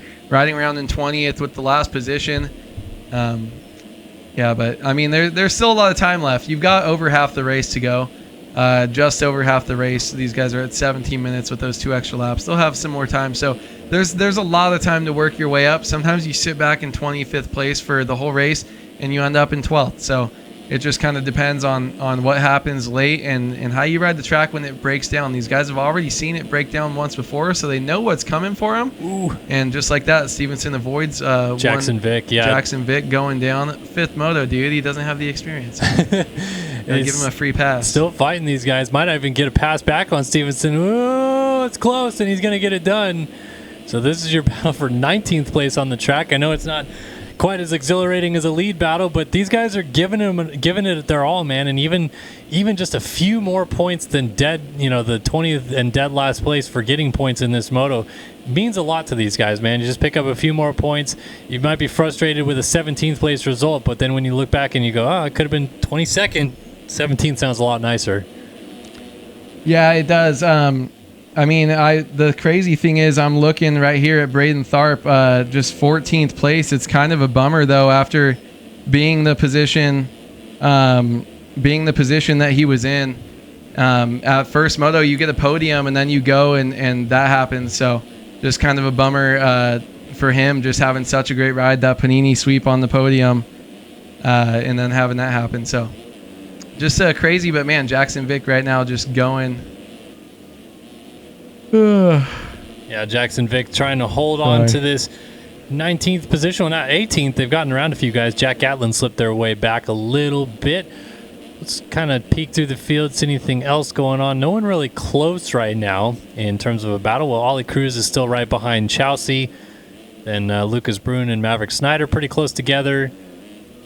Our lead groups, though, have really opened up. Seth Carr, 5-second lead on Partillo. So I think he actually just went down because he set a 2:15.3 is the best lap of the race, and then it's now only 4 seconds. So I think Partillo isn't necessarily going much faster, but there may have been a mistake out of Seth Carr that's allowing Partillo back into the picture as we now crest over the 20-minute point of this moto coming up here in a few seconds. Yeah, I mean, this is just a great ride by both these guys right now. Watching Seth Carr and Partillo just ride this track today has actually been super impressive. The consistency and speed that they've both been able to have is just super nice to watch and fun, because we saw so many dominating rides at round 1 this year, and then to see this kind of happen at round 2, yeah, these guys might be showing them that they're separating themselves from the rest of the field, especially with the lap time that Carr just ran last time around. I didn't even notice that. Absolutely crazy. But these guys are just ripping and on the level, and I think they want to show that, especially Carr wants to hold on to that red plate, and Partillo wants to show that he's going to be in this title fight till the end. And you're 4 motos in of 22, and you make every moto count. Partillo just trying to keep it close at this point in time, 5.8 seconds down with less than 10 minutes to go in this race. Seth Carr going to check in out front again as he crosses the line onto lap number 10. Cade Matherly in third ahead of Luke Sullivan. So Matherly doing damage control again. We talked about it. 4 points behind Seth Carr after the first moto. And right now losing 5 points to him. So it'd be 9 back after this moto. It's clearly kind of becoming a bit of a breakaway for these two unless Logan Lightslow can up the ante. Luke Sullivan hanging in tight in fourth, about 2 seconds up ahead of Lightslow over the finish line jump behind him, rounding out our top 5. Then just a canyon back to this battle right here. Maverick Snyder and Lucas Brun both having very good rides. Brun grabbing the whole shot and doing a good job of holding on to it. But shout out to Maverick Snyder, man. He's had a good day at the races, 9th in the first moto, right now running in 6th, and overall going to be pretty satisfied with things if he's able to hold on to this 6th spot ahead of Lucas Brun. Not too great in terms of the distance up to the lead pack right now, but the result speaks for itself. He's had a solid day, and I think he'll take 9-6 all day long, Todd. Oh, yeah, I mean, for sure. That's just a good, consistent ride to have at the end of the day. Also, shout out, was it Ollie Cruz? This was his first race? Yeah. He's back in 9th. Yeah, Ollie Cruz. Pretty consistent top 10 as well, right? Still needs a TEM. He might be rushing his way to a TEM sooner or later, but yeah, Ollie out here having a good ride, and Snyder, Brun, all these guys doing it well together. The beers have arrived. Are the mountains blue? I'm not too sure. No, I think that's a good thing. They're blue pretty enough. cool. we're gonna let them cool off in between, in the next like 10 minutes, and then chug them, or what are we doing? Yeah, I think so. Okay. I think they'll be good in 10 minutes. Freezing cold is not good. 2 long minutes. Well, this battle still continues, and it's maybe the best on the track because Brune really wants to get back around Snyder for 6th, but Snyder's just doing a good job at hitting all of his lines, and some good defensive riding as well has put Brune at a bit of a disadvantage here. Let's see if Brune can maybe find an opportunity to make a way around the number 153 of Maverick Snyder in the book, but number 332 it looks like on the bike. Yeah, did you see that lap time was... Ooh, Snyder just absolutely plowed the SpongeBob. Oh, is he stuck? Oh, no, he gets out. Okay. Whew. Seth Carr's lap time that he ran, that fast lap, was half second faster than Payson Johnson's last lap in the first 450 moto. So that's just absolutely unreal for a 250 rider, especially on the track that does have some hills. Yeah, a lot of them are kind of longer, faster sections, but, I mean, you just don't have the torque that the 450s have and the ability to kind of create that power. But Maverick Snyder still holding on after taking a break inside the SpongeBob. Blowing some ruts. Up to the top of the hill and down. Snyder and Schaefer now nose to tail, battling one another in a fight for 7th place. And so Snyder goes from one battle to another, just kind of yo-yoing back and forth ever so slightly.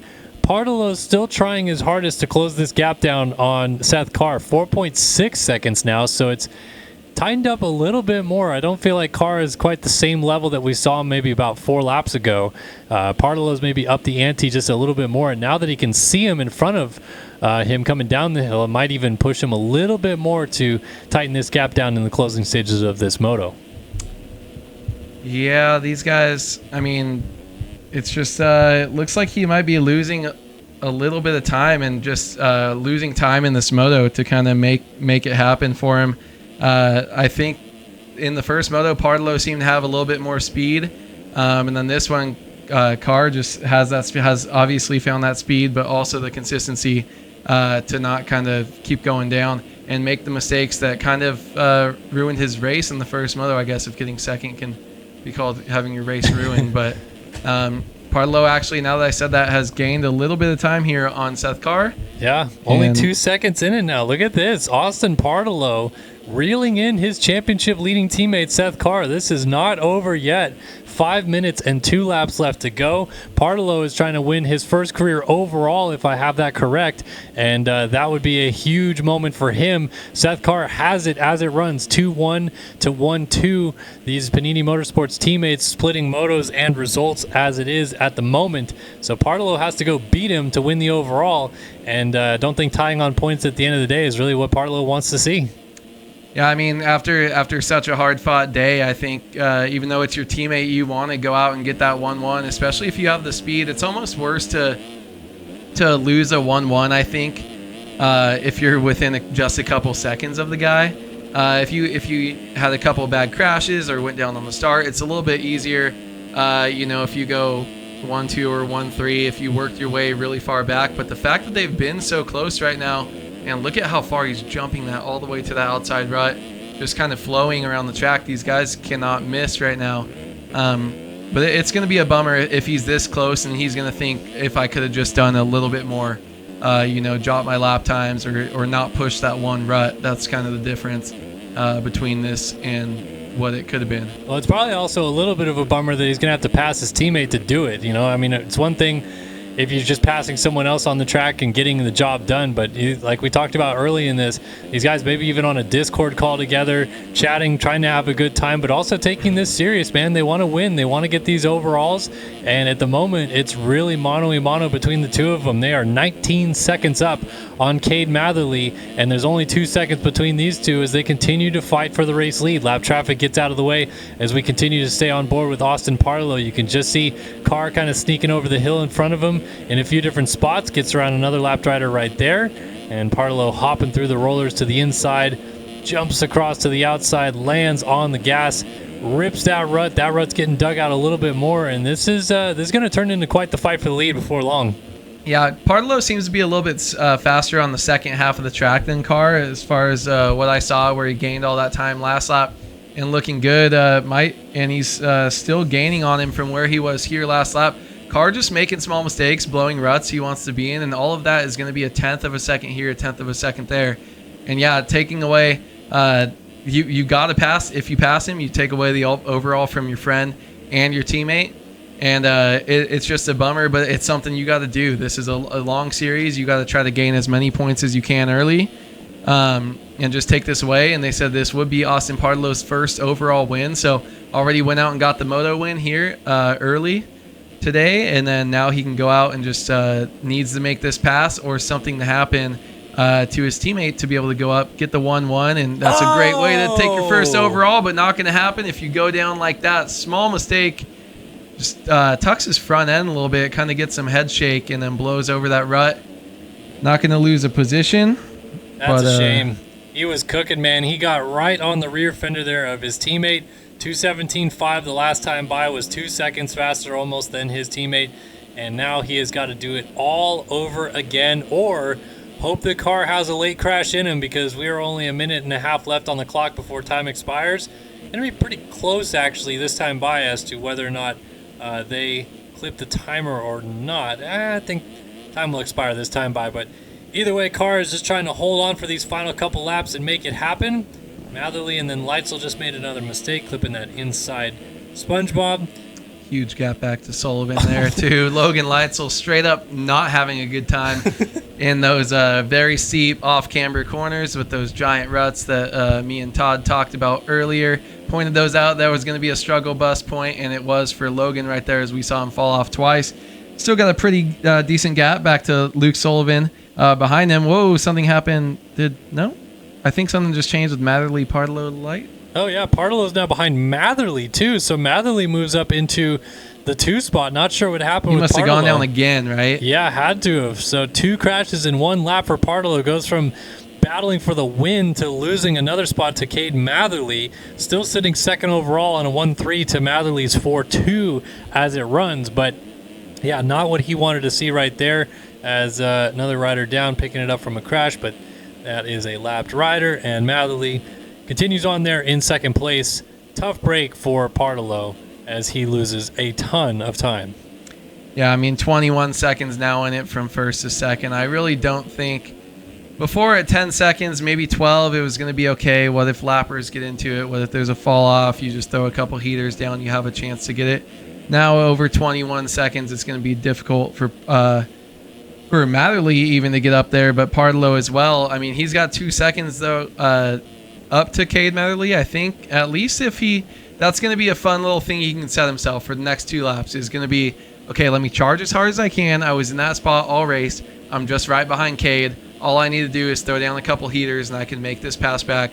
Go get a 1-2, tie on points. You don't get the overall win, but you didn't lose or gain anything to your teammate. And just like that, I think Partolo might be in his head a little bit. Yeah. Just stressed out. Once your race is kind of going away, it seems to keep doing that. Not going to be close enough for Logan Leitzel to get up. He will be within like 4 seconds or so. A little pop and wheelie through there. Power wheelie on a 250 like that in a run. It's a pretty fast section. But, yeah, Leitzel only about 2 seconds back of Partolo now, trying to close the gap on. Partolo would still actually finish second overall even if Leitzel passes him. So he has the ability to slide back even more and still finish on the podium pretty comfortably, but doesn't want to lose any more points, man. He had a great day going. Doesn't want to see it get any worse. For Matherly, though, one thing we can talk about with him is that's 2 more points gained. He was going to lose 9 points in the championship today to Seth Carr. Now he's down just losing 7. So the championship picture would look as Seth Carr leading the championship by 7 points after this one over Cade Matherly. Matherly looks like he's done a pretty good job of settling into this second position and trying to bring this thing home with a 4-2 on the day. So not ideal again. I think Matherly really wanted to leave here in a similar or better position than he was from the opening round, but all told, only losing 7 points when this day's been as up and down as it has been for him. I think he'll take it. Yeah, I mean, he's gone through, crashes and throwing the last lap down at certain points in the race, but I mean, if it's not your day to only lose, to lose less than 10 points, it's pretty good of a finish for you. So I think he's got to be happy with that. It's still so early in the championship. You did as best as you could with what you had that day, and even might have got what a small gift, I guess, by Pardello going down right there, but he would put himself in that position, take advantage of it, get second place, take these points, and just move on. We've got a lot of more motos to go, so I mean, 18 more motos on the year, so he's got to just kind of keep riding around smooth and take what he's going to get, because one more lap with 23 seconds, you're not going to make that up, but you can definitely be proud of your ride on the day. Yeah, still plenty of time in this season to get those 7 points back, but this has been quite a performance today from Seth Carr. The first moto ride of his life, 39th to 2nd. Even had an outside shot at winning that first moto, then takes a better start in Moto 2 and takes off with what will be the overall win. 2-1 scores on the day, 22 seconds up in the second moto. He answered the bell, man. When things were not looking good in the first moto, he did not shy away from it. Jumped right up through the field, made passes, stayed on 2 wheels, got himself into a good position, and he's going to reap the benefits of leaving here as the winner of the Hangtown National and the red plate holder solely after this one is said and done. Yeah, I mean, it's good to feel, even though it's 2 rounds in, it's got to feel good having 2 great rides. Consistency on any track is one of the best feelings you can have. I've had good finishes before, followed up or led into by a really bad finish, and it's kind of a bummer because if you're looking at overalls or what you can do or your best finish, no matter what position you're in, not being able to do to exactly what you're capable of 2 motos in a row is definitely a bummer, but it feels great. If you go out, you go 2-1, you may have made a couple mistakes that just didn't have the win in that first one, but you went out, you had a statement ride in the second moto, and now you're coming in with solo points leader. It's got to feel great for him. Yeah, he is going to feel really happy after this one. A big win, no question about it. And he certainly should, man. This was a hard-earned victory when all is said and done. And this has been quite the turnaround for Seth Carr, who lost the championship indoors in heartbreaking fashion. Almost had it. I think it was 4 seconds in it at the flag when he lost that 250 East Championship. Coming back with a vengeance outdoors and slaying the competition at the opening round and doing it again at Hangtown. A ride through the field in the first moto and a win in the second. Seth Carr is your Hangtown National winner in the 250 class here tonight. Yeah, Cade Matherly coming by in second. Or going to be coming by shortly in second. Another great ride by him. Loses the red plate, but he's not going to lose as many points as he could have. Made the most of the second moto here, and he's going to come across the line in second place ahead of Logan Leitzel, who's in third place right there, right behind him. And dropping back into fourth, Pardello way back now. Just had a last rough couple laps for him. 240 ran pretty much last time around, so lost a lot of positions. Definitely not what he wanted after coming out and winning the first moto in a surprising fashion. Was chasing his first overall, drops back with a 1-4 on the day, but still got to feel pretty good about that early on in the season. Yeah, and he's going to get second overall regardless, as we mentioned, so it's 2-1 for Seth Carr, 1-4 for Austin Pardello, gets him second overall, and 4-2 for Cade Matherly, rounds out the podium. Looks like Logan Leitzel will end up fourth overall with a 5-3. Remember, Braden Tharp was up in the mix in the first moto with a third. He ends up eighth by the looks of it in this one. Luke Sullivan crosses the line in P5. Lucas Brune in sixth. Maverick Snyder, a very strong seventh. 9-7 on the day for him. And there is Tharp across the line in eighth. Austin Schaefer looks to wrap up P9.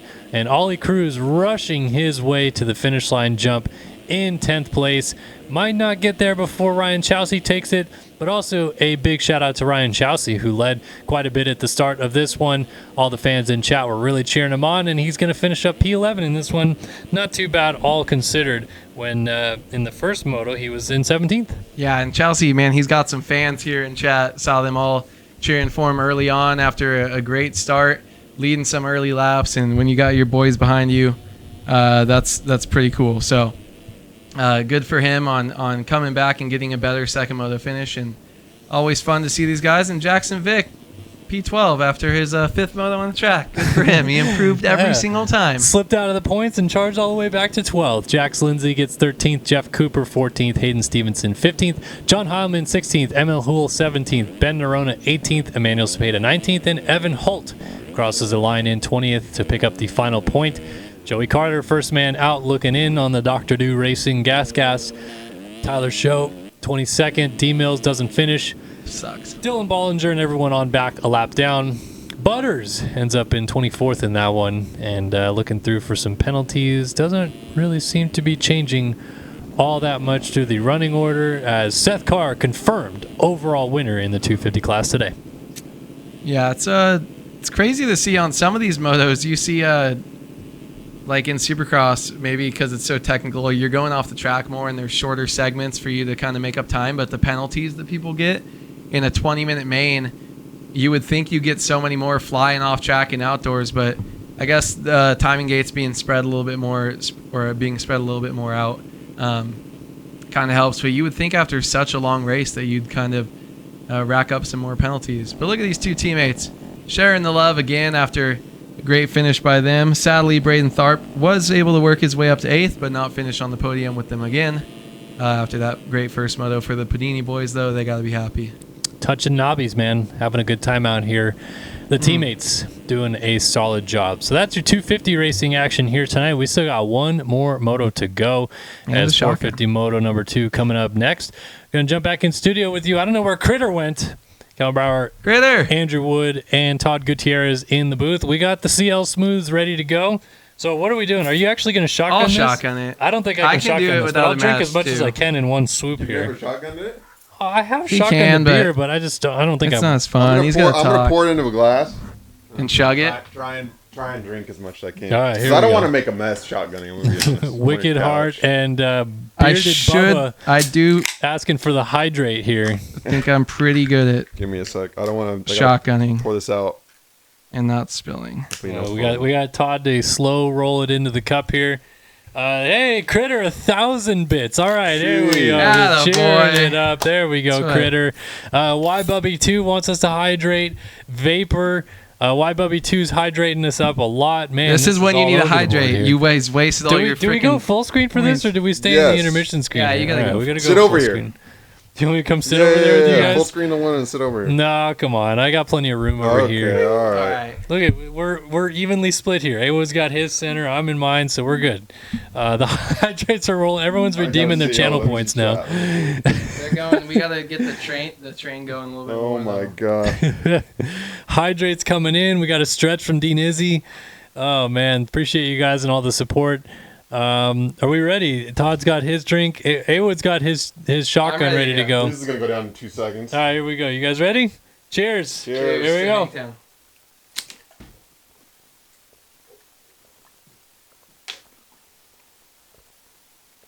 Lost a little at the beginning. Oh, it wasn't going down fast.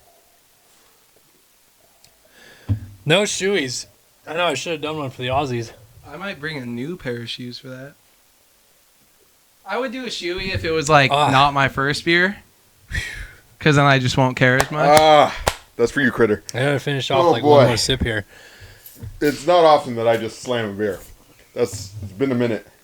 We don't got Newports, but we got pretty Kings good. somewhere, wherever he would put the box. Dude, I feel like I got I a got burp Kings. so bad right now. We got Kings. Jared Oh. paid $30 for a pack of Newports in Nashville. Got robbed. Oh boy. Woo! Always a good time. Woo! Oh. All right, Jaeger bombs next, or I like Jaeger too. Jaeger bombs. are oh awesome. man, Oh, dude, I got a mean burp coming. I feel it. have you ever had a Jaeger bomb, Todd? No. No. Oh man, we should have. They're just a good way. Do you have Jaeger? I don't have Jaeger now. Just a good way to get the day started, like a vodka Red Bull, but Jaeger's a little Right. looser. Now that we're feeling it, we got Design Lab Co. Whole Shop pick to come up with here in 450 Moto 2. We had who got it? Hubbard first moto, Hubbard, right? I'm not going to pick him after he won that. I'm going to go for someone else, even though I do think he's going to get it. Ooh. That would make me burp more than a shotgun, because Oh, there shotgun it you goes. get. That was Todd's it. got to pump it out of his Dude, chest. I knew it was like stuck. I could feel it. But we're good. The key to Hubbard- a shotgun, if you get the air out before you do it, then there's like no air going down before it, and it's With just chugging, beer. with so chugging, you're like- yeah, go. You're half and half. Yeah. Dirt Bike Rider says whoever picks the right hole shot does a shot. So shots for hole shots. Okay, well then I'm going who qualified 40th. If just pick Chase B again, I think you'll be fine. Sorry, man. Chase B. Oh man. Yeah, if we weren't driving home, we could for sure do that. Like pick Hubbard every time. Let's see. I don't know. I'm gonna go back to the list. Yeah. Let me look. Because I don't like to pick the same people every time, but it's got to be someone that you think can get it. You got to think of who finished good in the first moto because they'll have a better gate pick. I'll go Shirley. Shirley? Yeah. Yeah, I picked him the first moto. I'm not too hot on him right now. Should I go Blakely? You know what? Sneaky suspicion. Leclerc gets it this time. I'm gonna go, and I got Bryce Whelan. All right, Bryce Whelan, Leclerc, and who is it? Shirley, that's right. Yeah, okay.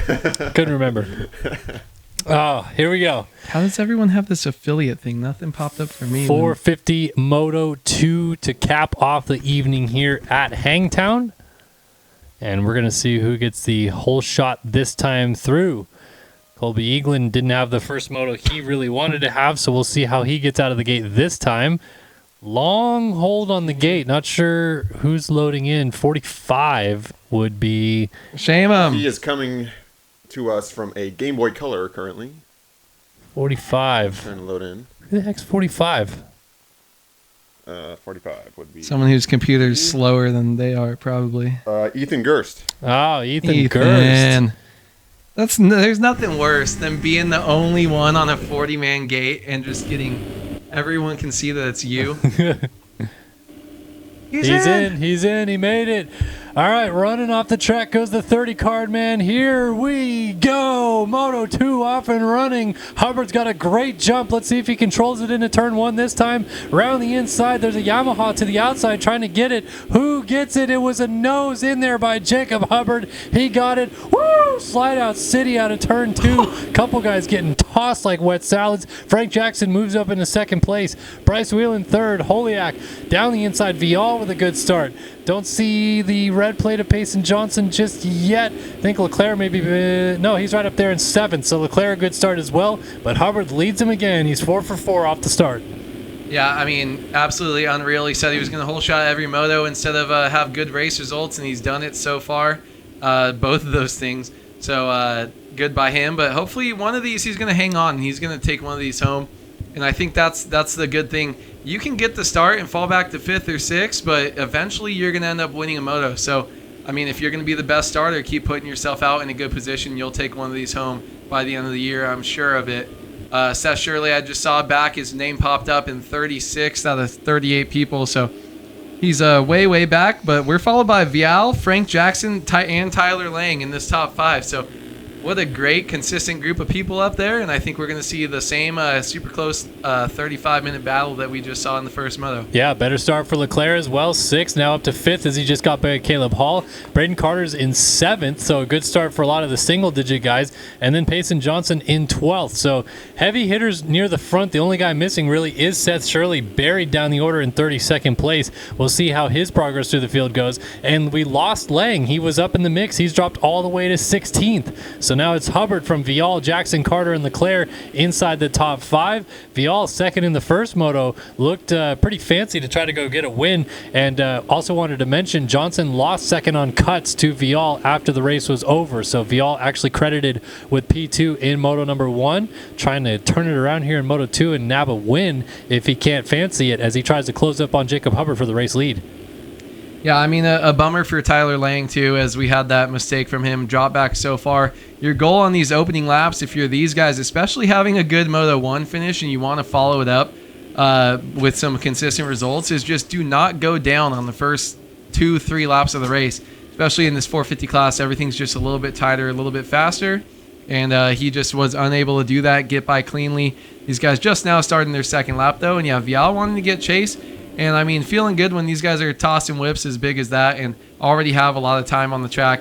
they just have so much more confidence coming into this, and I think this is going to be a good one. Yeah, this is going to be a great fight at the front of the field. Payson Johnson already up into 8th, making some quick moves. Colby Eaglin with a good start this time around in 7th. So, as we mentioned, there's some heavy hitters at the front. Seth Shirley already 21st. And actually into points now in 20th. So a good ride already to slice and dice his way around 10 to 15 guys on that opening lap and make some moves. As Vial is trying to figure out a way into the race lead. Jacob Hubbard riding defensively. Vial outside. Let's see if he makes this pass on the downhill. Might try the inside at the bottom. Charging, but just tunnels to the outside. Oh, look at that. Woo! Almost got alongside of him, and Hubbard trying to hold the lead, jumped off the track momentarily. So as they fight for the lead, Frank Jackson's licking his chops, trying to make something happen out of 3rd place.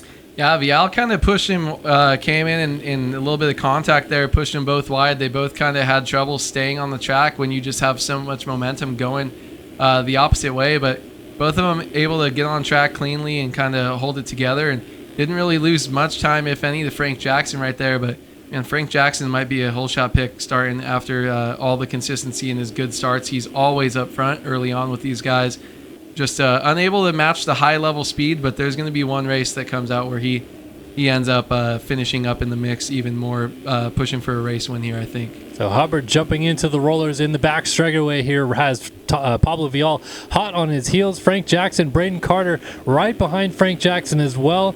Not too far off the lead. We've got 4 riders dropping down the step up nearly nose to tail. Then Leclerc in 5th, 3 seconds off the lead. This is a great fight here at the lead group here of 450 Moto 2. Vial wants to find a way through because this group behind them, man, they are really starting to stack up, and Vial does not want to hang around to see them get any closer.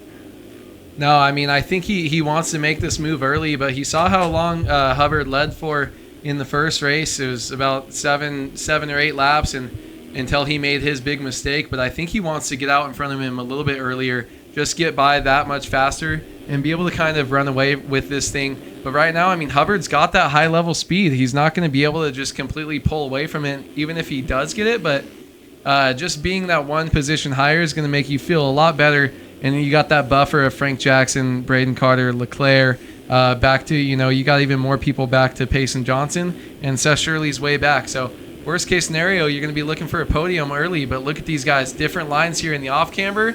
They're side by side about to go up the hill. Different lines here too. Inside versus middle for Vial. He's going to pull up alongside, try to turn it into the inside at the top of the hill. Hubbard a little bike hump, and Vial jumps to the inside. Now Hubbard tries to use the outside to pull up alongside of him again. They're still side by side going down the downhill, and Pablo Vial takes over the race lead at Hangtown. Yeah, I love that. But and then immediately swaps and goes down.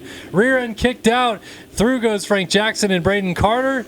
Next up in line looks like it's going to be Colby Eaglin. Leclerc lost some time. Payson Johnson also back there. And Hubbard maintains the lead despite that little soiree there with Pablo Vial.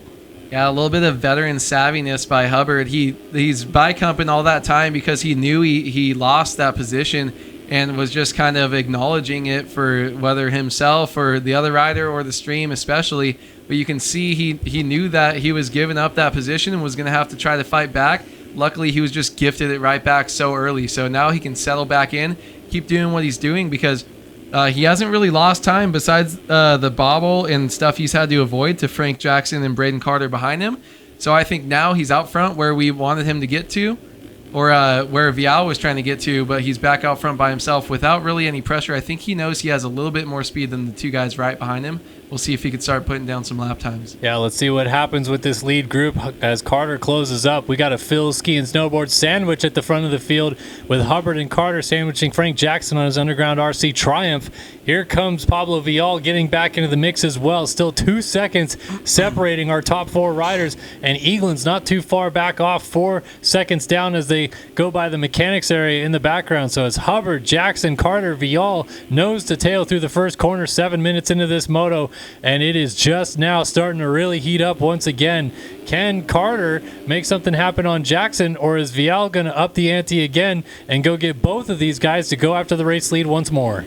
Yeah, I love this, and especially seeing the gaps. These 3 are perfectly evenly split, just chasing Hubbard. After we get through these tight sections right here, you're going to be able to see that gap kind of spread back out and see which one of these guys has made up times in these tight sections, who's lost it, and who's kind of on the roll? Are they kind of all staying the same? Is someone pulling closer to Hubbard, who's just a little bit out front?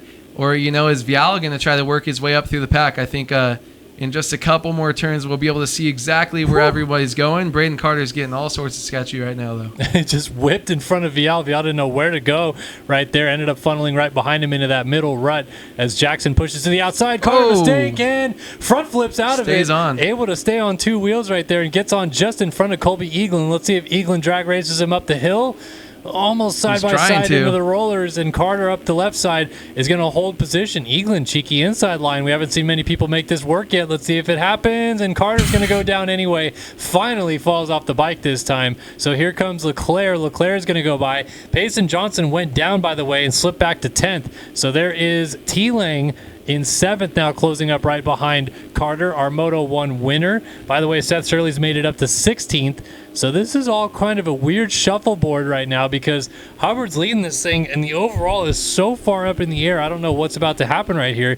Vial on a 2-3, Hubbard on a 5-1 right now. I don't know what to make of this right now because no one seems to be really figuring it out early in this race. Yeah, and there was a bunch of shuffling right there. A couple guys went down. People moving all over the place in that 5 to 15 group back there too. So it's really just trying to see which one of these top guys is going to keep the consistency between Hubbard, Jackson, Vial, Eaglin. I think it's really how long can you stay off the ground and kind of keep pulling it up. Everyone else behind you is going to make mistakes. The longer you can last in this race until you fall is going to just be a better result for you. So I think once those guys are a little bit too far back dealing with that, you're going to get into lappers. It's all about just staying on 2 wheels right now. Even if you're shuffling a position or 2 up front, just keep it on 2 wheels. Don't go down because no one else behind them is staying consistent at all. Yeah, Hubbard even actually made a few mistakes at the end of that lap, allowed Frank Jackson and Vial back into the picture. Then Jackson made a couple of mistakes right behind him, and now Vial is all over him trying to battle it out for this second position. So Vial kind of yo-yoing back and forth. Let's see this outside to in the off camber. Doesn't quite work. Jackson shuts the door and gets to that inside line once again, but Vial sniffing opportunity here, wants to get into second place, might do so down the inside. They're going to be side by side out of this corner. Vial trying to put that power down to the outside. Let's see if it works at the top of the hill. Goes to the middle right here. Powers through that one. Launches down to the right side of the track. Does he force the issue? He does. And he's going to make that pass on Frank Jackson into second place. Yeah, Vial is he's really fun. I really like the riding style that we've seen from him tonight. He seems like he's always been pushing all day today. He's been pushing to go up and pass for the lead or get a pass back for second or third. And when he does go and make his moves, he does it in pretty spectacular fashion. Sadly, he has fallen in spectacular fashion as well. But, I mean, he's doing great here tonight and working his way back up. And I think the speed is something that he's got a little bit more than Hubbard right now. Maybe earlier I didn't say that. I didn't think so. But Vial looks visually faster. Maybe it could just be a style. But I do think we're going to see him catch up to Hubbard pretty close. If he doesn't keep making those mistakes and hopefully challenge back for the Moto lead again. Frank Jackson had to check up to not run into the back of him and kind of messed up the rollers because of it.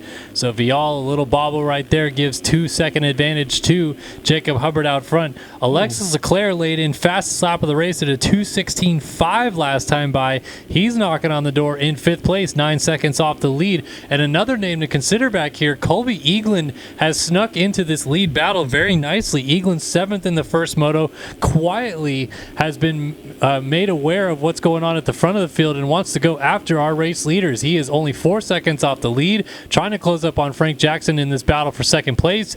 And this is a great ride from Eaglin on the 24. Yeah, I mean, he's doing great right here. Working his way up. Eaglin's always been like that sneaky outdoor guy that just kind of shows up and does a little bit better, even though he's had great Supercross seasons. I love watching him ride at the front, and we just haven't seen it consistently in the first couple motos of the year, but working his way up here early to kind of separate himself from that field. He's got a 5-second gap back to Leclerc and the rest of those guys as it kind of starts to drop off from there. So, yeah, if he can gain another second or so and get, I mean, he's already in the battle, but get past Jackson, he'll submit himself. Pretty much anyone in the top 4 right now will end up with this moto win, but I really don't have a lean over who it's going to be. Yeah, this is a great fight so far. 12 minutes in. It feels like we've already had 20 minutes of racing with how chaotic this has been at the front of the field as we still try to figure out what is going on with all of these guys. By the way, fastest lap of the race, 2:14.8. Fastest lap of the day. Seth Shirley laid it in P9. He's only 22 seconds off the race lead, having coming from way back in 36th place. He is cooking his way forward. He's trying to hang tight with Payson Johnson. Johnson now slips back to 8th behind T-Lang. There's a single-digit galore battle going on behind these guys. So let's reset it a little bit because we got a battle for the lead going on now. Hubbard and Vial going at it at the front of the field. It's lap 6. Hubbard's trying to hold on and lead all the way through. Can Vial make it happen before the end of this lap? Yeah, I mean, he's got pressure on him. This is going to be the hardest lap 6 he's had in a while. Only a couple more turns to go to keep it through, but he did survive lap 6 and fall on lap 7, so he's not out of it right now. But, man, the lap times that we're seeing from some of these guys is absolutely insane, doing way better than they were in qualifying. Pretty much everyone's running faster, but Hubbard's got some pressure right here, man. Vial has too much speed, looking for a place to go, going to divert to the second rut there, sling into that thing and come out. Didn't really lose or gain too much time. Maybe just lost a tad of a second there. Hubbard is going to survive lap 6. There we go. I had to wait till it crossed the line. Yeah, I realized there was a sketchy corner coming up, and so I didn't want to, jinx it. So good job for Hubbard, but he's all grown up. He keeps improving every single day. Give an indication of how close this race still is at the front of the field. We are halfway through this moto, and Hubbard, as he comes through this corner, watch this. Up the hill, Hubbard, Vial nose to tail. There's third Frank Jackson, and fourth place right behind him, Colby Eaglin, still almost nose to tail at the front of the field. This is a terrific fight that just will not relinquish at the front of this pack, and these guys are going at it. Meanwhile, Payson Johnson had another crash. He's down to 9th, so Johnson even starting to fall apart a little bit at the halfway point of this race. Shirley's made it all the way up to 8th place as he's doing a great job of salvaging, and the fight for the lead is still going on at the front of the field. Yeah, these guys are absolutely ripping right here. We've seen some passes here, but not going to be able to make the move yet. They are using different lines, though. Vial using that outside line, going to rail up, cutting back to the right. He's going to get up closer than I think he has been at all, but doesn't have the angle. He has too tight of a line around that pole. Unable to get the triple cleanly there, and actually going to lose time after gaining it right in the corner before it just became too close on that tabletop. That's going to give Hubbard some breathing room right there. Do have a second fastest lap of the race. Barely missing by like 1/100th of a second is going to be Braden Carter, the Supercross specialist, actually dropping these lap times. So I think he's going to be a serious title contender here in the outdoors soon, especially if he has another good moto and finishes up front. Yeah, I don't want to switch off the lead, but Carter looks like he maybe just went down and lost a few spots back to 6th. Yeah, behind Frank Jackson now. But this battle for the lead is on, man. Pablo Vial is pushing Hubbard to his limit at the front of this pack. 4 seconds ahead of Eaglin now as they continue to dice it up. Jackson slipped off of this group. Leclerc's now up into 4th, but Vial just wants to get around Hubbard and get the heck away, not have to deal with all this chaos going on behind him. And Hubbard is just riding a brilliant defensive race because Vial just can't figure it out, man. He just cannot find a way through on the 78.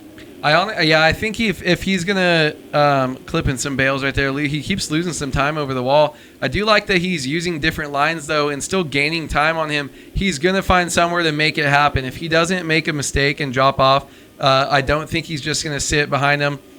People could say or see it that it looks a little bit one line, but he's using these other lines to gain up on him. He's just not getting close enough in the right spots to actually make the pass. But we have seen it happen through the downhill. We've seen him gain almost half a second in multiple spots and just unable to make it happen. But he'll make it work if he stays up on 2 wheels. Hubbard able to save that. Look at these guys just switching all sorts of different lines, though. Vial does not want to follow. Somehow, I think that mistake gained time for Hubbard, and then he blew it at the off-camber there, and Vial almost went down himself on corner exit. Eaglin on the green machine in the background just lurking back there, waiting for these guys to make a mistake, which they have not done yet. But you have to imagine with the way they're both pushing each other, it's coming sooner or later. And there's Vial's a mistake. Hubbard pushes out wide. Vial has to come to almost a complete stop to not hit him, and they continue their fight on even after that small bobble. It is so nip and tuck between the two of them. They can't figure out which way this one's going to go. Yeah, looking back, there's no other close battle, so we can stay on this one. Payson Johnson just did run fastest lap of the race by over a second with a 2:13.4. Absolutely unreal speed. These guys, though, are just trading mistake for mistake here. Vial easily has more speed, and the lap times say so as well. He just keeps making mistakes right before Hubbard does. But, man, these guys are close. Push him out of the rut and takes advantage of it. Hubbard is going to fight right back, though. Hubbard has the inside. Of him. He's going to go deep into this corner, try to make it happen again, and Vial finally shuts the door to make the pass with a lead. What a move from the 30. Yeah, I think Vial's just been able to pressure him so many times in those fast downhill. They've been taking different ruts for the most part, but he's gotten so close. You hear that loud motorcycle with so much speed gaining on you. You're destined to make a mistake eventually right there. I don't even know if there was contact there. I think he might have just blown the corner. Hard to see from where the camera was. But, man, I mean, when Vial's been pressuring you almost every single downhill on the track and gaining time like that, it's got to be nerve-wracking every time you come in to not push those ruts. And Vial is taking the lead right now, a 2-second gap right away. And we'll have to check in almost 2 seconds flat as he came across the line right there. Check in maybe next lap and see what he can do when he's got clear air on this racetrack. Yeah, 2:17.6, which was matching about what they were doing, and I feel like Jacob Hubbard just took a collective massive exhale, having battled him for so long, and is finally going to try to regroup and go back after him. But Eagland is going to close the door on him before long here, so you got to reset real quick here if you're Jacob Hubbard, because Eagland wants to get up there, start battling with you as well. Hubbard's suddenly 4 seconds off the lead, and then here comes Alexis Leclerc with a really strong ride in this moto as well, man. It's just never ending. The talent depth in this 450 class outdoors right now is insane, to the point where Payson Johnson's running ridiculous lap times and he's in 8th. Yeah, I mean, there was a point where we had 5 through 10 was just 5 past champions, all single digits, and Payson Johnson running the 51 there. All past national champions that are just out here battling. So pretty crazy to see those guys doing that, but it just never seems to stop. I'm worried for Hubbard, because to make a mistake, go down, now you're 5 seconds out of the lead, but you're only 2 seconds in front of third. He had that massive exhale and wanted to regroup, but then you have another fast rider just pushing up on you, and 2 of them within 2 seconds, 2 seconds back to Eagland, 2 seconds back to Leclerc. So there's really no time for Hubbard to actually sit down, take a breath, and relax. You're 20 minutes through this thing. You have to survive another 10 to 15 minutes of the moto. And I really feel for Hubbard. I feel like it's going to be impressive if he can hold on to that. Man, Vial is cooking right now. 5.4 seconds already that he's pulled on Hubbard, and it doesn't really seem like Hubbard's slouching too much, because he's still about 3 seconds ahead of Eagland, so the gap is really just extending on the rest of the field. Going to be so curious to see what lap time Pablo Vial lays in this time by, because it is a very good one, as 2-3-4 still run pretty much nose to tail. Frank Jackson 5th. There is T-Lang, our Moto 1 winner, in 6th. He just got passed. Seth Shirley goes up into 6th place from 36th to 6th. 20 minutes into this moto, Seth Shirley flying through the field and trying to salvage a night that has gone so awry for the reigning 250 national champion. Vial out the lead. Vial crashed out of the lead, and Hubbard goes back to it, so Vial maybe cooking a little bit too much at the front of the field, lays it down, he slides back to third, and just like that, Hubbard back to the front. Yeah, I mean, he just ran a 2:26 with a fall off, could have been anywhere from 2:14 to 18, which wouldn't be that crazy, but man, I mean, just what a bummer for him. After fighting so long, you go ahead and now you drop all the way back to third place.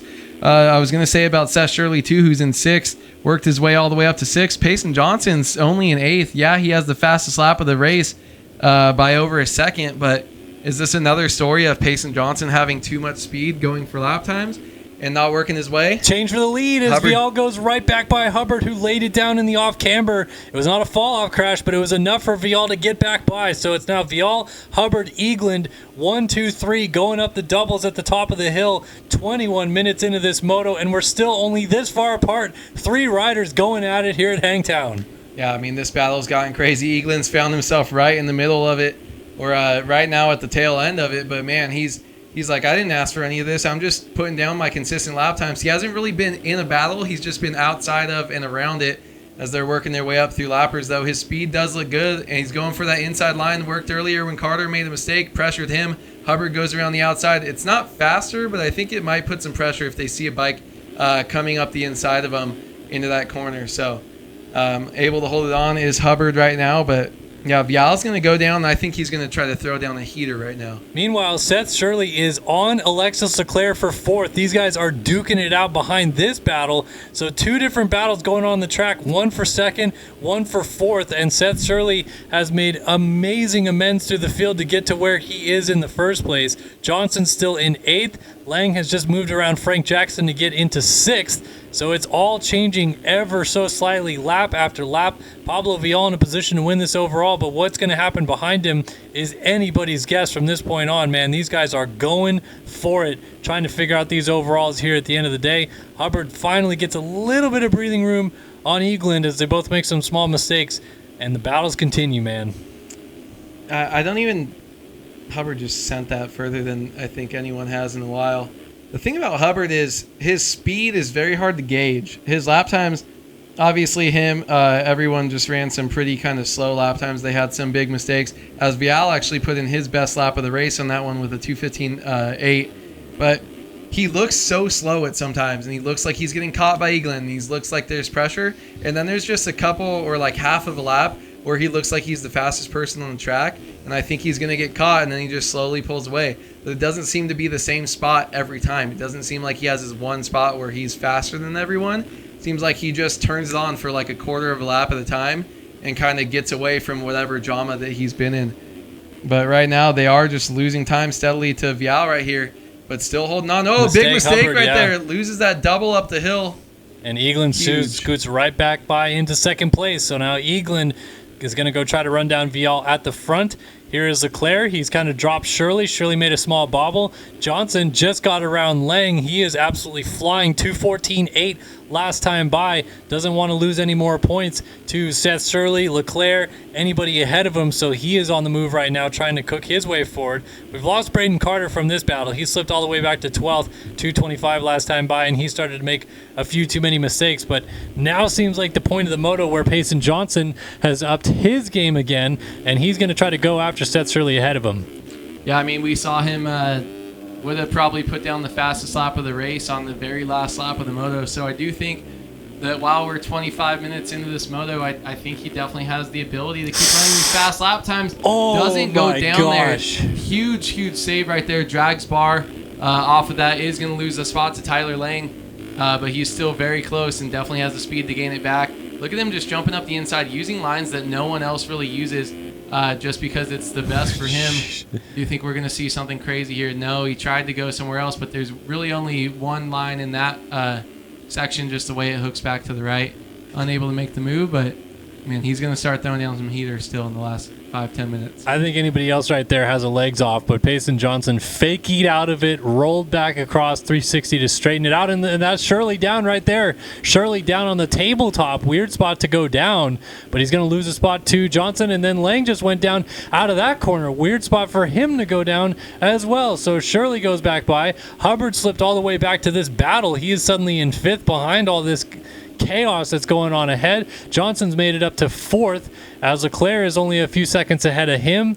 Then we have a big gap up to Colby Eagland, who's 4 seconds off the lead. 2:18.7 to 2:18.5 last time by. Pablo Vial finally has some breathing room to work with, but last time he had this, he threw it away and crashed away the lead. So how does he handle this situation now that he's got the gap established once again? I think this time he's going to be able to hold on to it. I think as he's riding the very edge of the track, almost hitting hay bales off the lip. But I think he's gotten to a point where he has a big enough gap and he can kind of slow it down a little bit. I mean, he's still going insanely fast as we watch this onboard camera. The precision they have to have down these downhills, riding the very edge of the track to get the smooth line, railing those ruts that are super high speed. But I think he's going to be able to get it, and I think would this be his first 450 overall? Would he be the one to get the overall if he takes this one home? 2-1 right now, so he's in position. 2-1, so I mean, it's impressive watching him ride. I don't think he has to push. He's still going to be throwing down lap times, but as long as he can avoid lappers and I mean, he's just got to control himself. He's got a lot of pressure on himself. He's probably shaking, heart rate's high, probably sweating. He's just got to bring this thing home, but I don't think it's going to be Oh, down with the lead again as he jumps over that rut, lays it down, and Colby Eaglin for the first time all day is going to lead here at Hangtown. 7th in the first moto. Doesn't really factor in for the overall, but now Vial slips back to 2nd and has to go right back to the drawing board again. Yeah, you're going to get those when you're talking about the leader, but I do think that he does show he has the speed. I don't think it's too late in the moto for him to make anything happen, but look at this. Payson Johnson moving up the inside of Leclerc. Leclerc blows that rut at the top of the hill. Payson is just on an absolute mission right now. The way he's scrubbing jumps, taking lines that we haven't seen anyone take all day long just to kind of get away from them when they make small mistakes. And this is crazy scrubbing. We're going to have to see where he's at as he comes across the finish line. I think the first couple turns, though, is somewhere you can't really gain too much time when you go up in that section until you get past the off-cambers. But if anyone can make a pass there, Payson Johnson can. Yeah, Leclerc is going to kind of control the line here as they go through this corner together.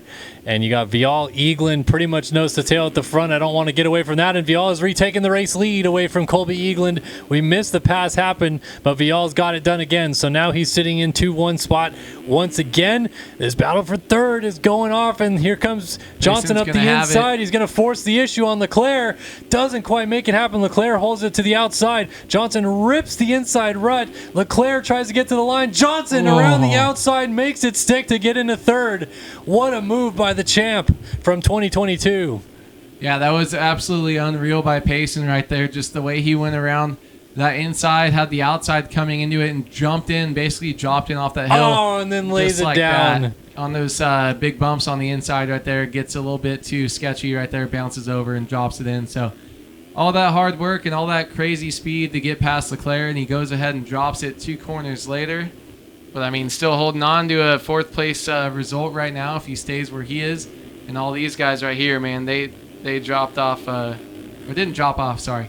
Eaglin and Vial are having a duel for the lead as Eaglin has got it back away from the 30 machine, and we're going to have time expire this time by 2 laps left to go, and this race is still not over. Vial in a position, I believe, to go 2-2 and win this overall, but he wants to win this second moto and does not want to give it to the 24 of Colby Eaglin, so Eaglin fights back up and down the downhills to retake the lead, and Vial has to figure out a way back by once again. Vial just got a head shake casing one of those doubles right there in that section. I do think he's going to have the speed. They're going to come across just after we're about to hit 5 seconds away from hitting time expiring, hitting 30 minutes. So they are going to have just 2 laps to go. But look how close Vial is, and look at how sparky he is. He just tipped it over actually exiting that corner, so he is going to lose a little bit of time. Just wash the front end there. But, I mean, the speed that he has, I think with a gap going for your first overall win, first moto win is what they're saying in chat, means that if I'm Vial, I'm going to be pushing it as hard as possible if I'm him to push Eaglin. And I think Eaglin's been the case of the consistency. He, in my head, he's, besides the one mistake that we saw on the camera, he looks like just like Tyler Lang in the first moto, just a little bit less, I guess, say, dominant. I think Vial's got the speed, and he's going to make a push like we saw from Payson late in Moto 1. Top of the hill they go down through the off-camber turns right here, and Vial is all over Colby Eaglin for the race lead. 2 laps left in this race. Who is going to win this moto? The overall appears like it's going to go to Vial, and Vial lays it down on the straightaway. Tough break for the Frenchman as he goes for the race lead. It's not going to work out this time, but you never know. Colby Eaglin could throw this one away late as Vial slips to 9 seconds off the race lead. Yeah, I mean, there's still time. There's still over a lap and a half to go for these guys. It's just, he was pushing, man. I thought that's going to be the right thing for him to do. He's still in second place right now. Payson Johnson must have had something, or Leclerc, because now he's got about 9 seconds back to third. So he's still got room to kind of push. Get yourself as close as possible. Hope Eaglin lays it over, or, you know, even if he doesn't fall off. If you have a couple mistakes, push a couple ruts, get caught behind the lapper, you can make something happen. So I think he's got to push, man. If you're going for your first race win or overall, any small mistake like that for Eaglin can be it for you. You got to keep pushing till the end and keep fighting. But Eaglin's riding great right now. What an up and down day we have had here at Hangtown. Our first moto winner, Tyler Lang. Second moto winner might be Colby Eagland, and this is a completely flip of the script than what we expected. Alexis Leclerc still hasn't won a moto this year. Seth Shirley still hasn't won a moto this year. And suddenly Colby Eagland rises from the ashes of his first moto 7th place to maybe win this second moto and try to get on the box when all is said and done. It still looks like Vial's 2-2 is going to get it done, but we will see if anything changes in the closing stages of this. 1 lap to go this time by for Colby Eagland. He's dealing with some lap traffic right here that's not being too kind to him, just hanging on his hip right now as he jumps out past the mechanics area once again. And there it is, white flag now waving in the air. Colby Eagland sees it, and he's got 1 more lap to finish this thing off. Vial back to the grind. There is Johnson in 3rd. T-Lang right behind him in 4th. Hey, T-Lang, outside shot at winning this overall. If he can get around Payson Johnson, which will be no easy task, he would get it done with a 1-3 versus a 2-2 for Pablo Vial. So it's not over yet. Hubbard's still right in the background as we got a lapped rider giving T-Lang the business right now, and he unlaps himself. I don't know who this is. Someone on a Cowie deep in the field unlapping themselves. Maybe Caleb Hall as he goes off the track now. But T-Lang's trying to make something happen and maybe get Payson Johnson on this final lap. Yeah, I think that might have been Brandon Larson actually on the Phil's Cowie. They're just ripping, trying to stay on that lead lap or wherever he can. But now that he's out of the way of these guys, Tyler Lang can just focus on moving up. But he's got that pressure from Hubbard unrelenting on him. This is the closest battle we have anywhere inside this top group of people. So definitely keep an eye on this. But looks like Hubbard lost some ground right there. Coming through that off-camera section, he's got to definitely make this thing work. Yeah, so let's see if he can close the gap down on Johnson. 5-second gap, so he's going to need some help. Johnson, if he lays it over on this final lap, will give Tyler Lang the overall win as it runs, as Vial goes off the track at the top of the hill here on the final lap. He's pushing and he goes down. Not going to lose too much position, I don't think, because Johnson's not going to get there in time, but Vial now really shot himself in the foot. No chance he wins this second moto with Eagland all but gone. So the question remains if Johnson can stay on 2 wheels or not, and what that does for the overall win situation. Johnson looks like he might be in line for 3rd overall with 3-3 scores, Lang on 1-4, Vial on 2-2. So we'll see. 7-1 I don't think would be enough to topple over Johnson's 3-3. So I don't think Eagland even gets on the box with this second moto win as Vial works through the switchbacks. But Eagland, on his way to this win in the second moto, has made amends for a rough first one. Came through the field in that one to get 7th. This time he hung out with the leaders all the way through, waited for the opportunities to come, and will be the benefactor of some late mistakes from other riders and a brilliant moto from the 24 District Designs Kawasaki. Colby Eagland wins Moto 2 here at Hangtown in a dramatic second moto here in Northern California. Pablo Vial down to the finish line. We believe 2-2 will get it done to win the Hangtown National as long as T-Lang can't get Johnson, and he will not. Johnson comes across the line in 3rd, and Lang is going to have to settle for 4th, which will be 2nd overall, but not enough to stand atop the box here in Hangtown. Yeah, I mean, Hubbard, too, finishing 5th. Great ride by him, and then your last year's champion, Alexis Leclerc, coming across in 6th place right there. Frank Jackson with some good starts right now, and he's been consistent to start this year, running inside the top 10. Starting up front early every time, going to come across in 7th place. And shout out to Vial, what a great ride by him. Payson Johnson, unable to do it, worked his way up from way back though. Shout out Nico Marchini, finishing 8th. Seth Shirley coming across 9th, actually fell back, I think again, then made his way back up. So Seth Shirley struggling. Braden Carter going to come across in 10th place. And damn, Killiam Ortiz in 11th behind Braden Carter here. He was in 10th. Super late and loses it at the very end. Great ride by him. Haven't really seen that name before. Body Parker coming across. And they're coming in 12th. Blake O'Brien following him, getting chased by Ethan Parks and a lap rider. Oh, no, Ethan Gerst. Gerst trying to get to the inside. They're not going to get there. Good fight to the end. We'll have to wait for cuts on that battle. Braden Castellaneta, Connor Holiak, Liam Atkinson, 18th. Chase Blakely laid it down in 19th. Is he going to lose a position because of it? No, he's still picked it up in 19th. And 20th Final points being positioned to Jake Speece. Devin Davis, 21st, misses out. Joseph Pilsner, Teddy Lehman, Ash Deering, all still on the lead lap, but not going to finish up in the points. Belars, Hall, Gebhardt, Donovan, Haley, Holm, McIntosh, Pachone, Bendis, Boardman, Bryan, Ryan Rich, Bryce Whelan, and Will Now are our finishers or non-finishers in this one. The guys that actually started the moto. What a race. Yeah, Talon in chat says, well, I think that Payson Johnson beats Eaglin by 1 point for third overall. Yeah, I believe so. Just a bummer right there. Let's 40 see. versus 39, yeah. So Eaglin gets on the Look at box the to guys. celebrate the moto win, but the overall win goes to Pablo Vial, 2-2 on the day. He stands atop the box with his teammate, Nico Marchini, and they're both celebrating. Well, actually, not teammates. Panini for one and TSCZ for the other, but they look Double Fantics. almost identical. Yeah, they're going to just have to be teammates for the rest of the year. Yeah. I mean, you're on the same team. Dean Wilson is a teammate with Jet, so. Honda guys. Man, what a race. That 450 race was crazy. Vial in chat said, thanks for the stream. You are the best, Kellen. Oh, thank you, Pablo Vial. It's not me. It's us. We are the best. He joined us in the record books as 450 overall winners. Us. I didn't get an overall. Really? No, I only won a moto, bro. Budds Creek Moto 1, 2014. Man, God, that's almost a decade ago. Oh, my gosh. So did T-Ling just finish off the podium? Well, then he's not as good as us. No. T-Ling, second overall, 1-4. Okay. Yeah.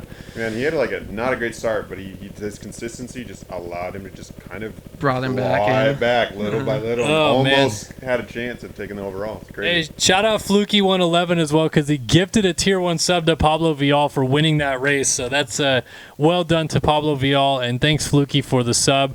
That's awesome, man. Appreciate that.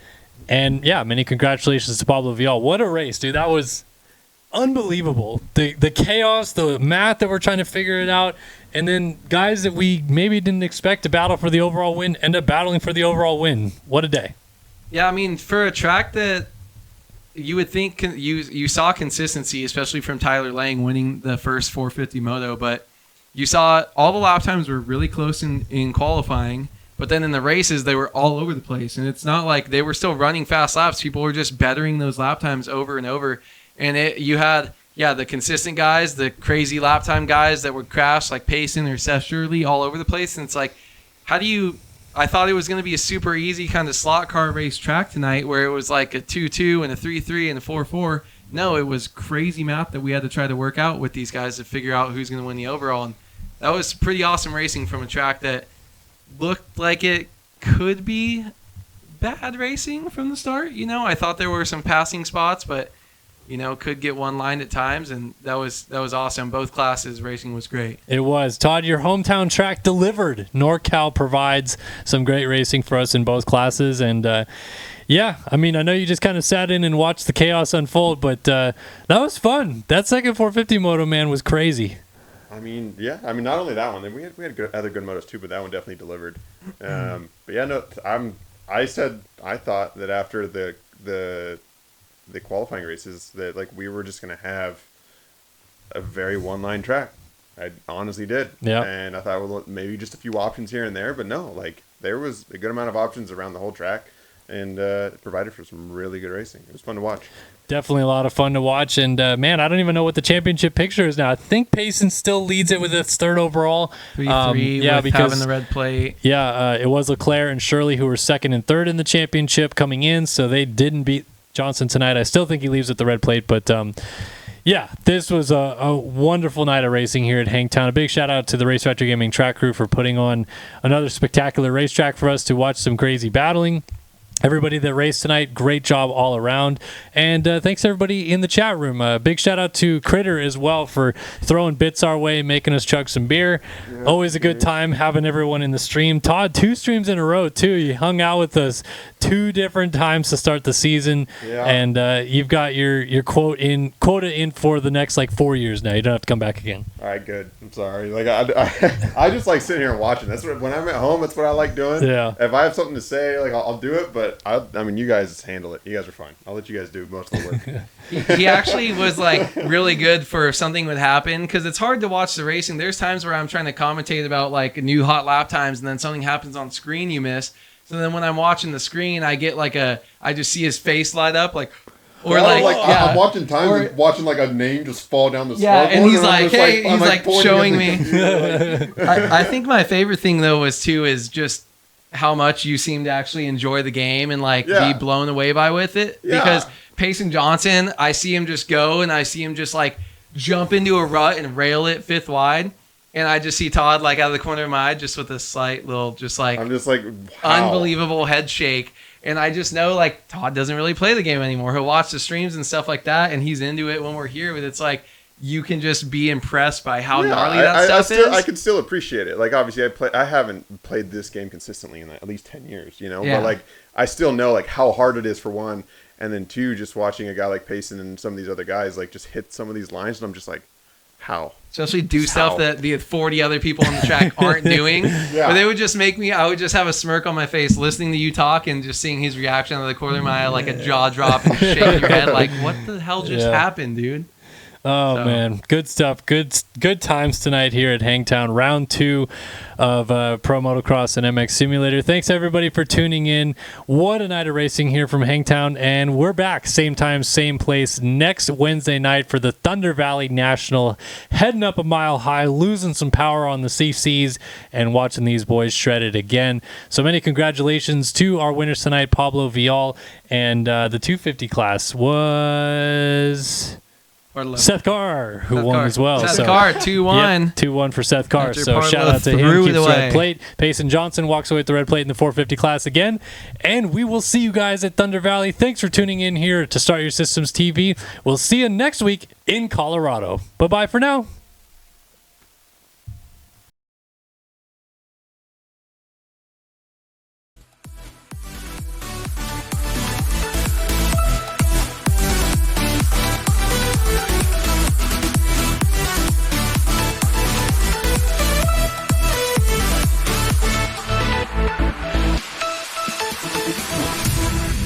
Hey, your taquitos are done.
You yell Start Your Systems before you get it on with your wife.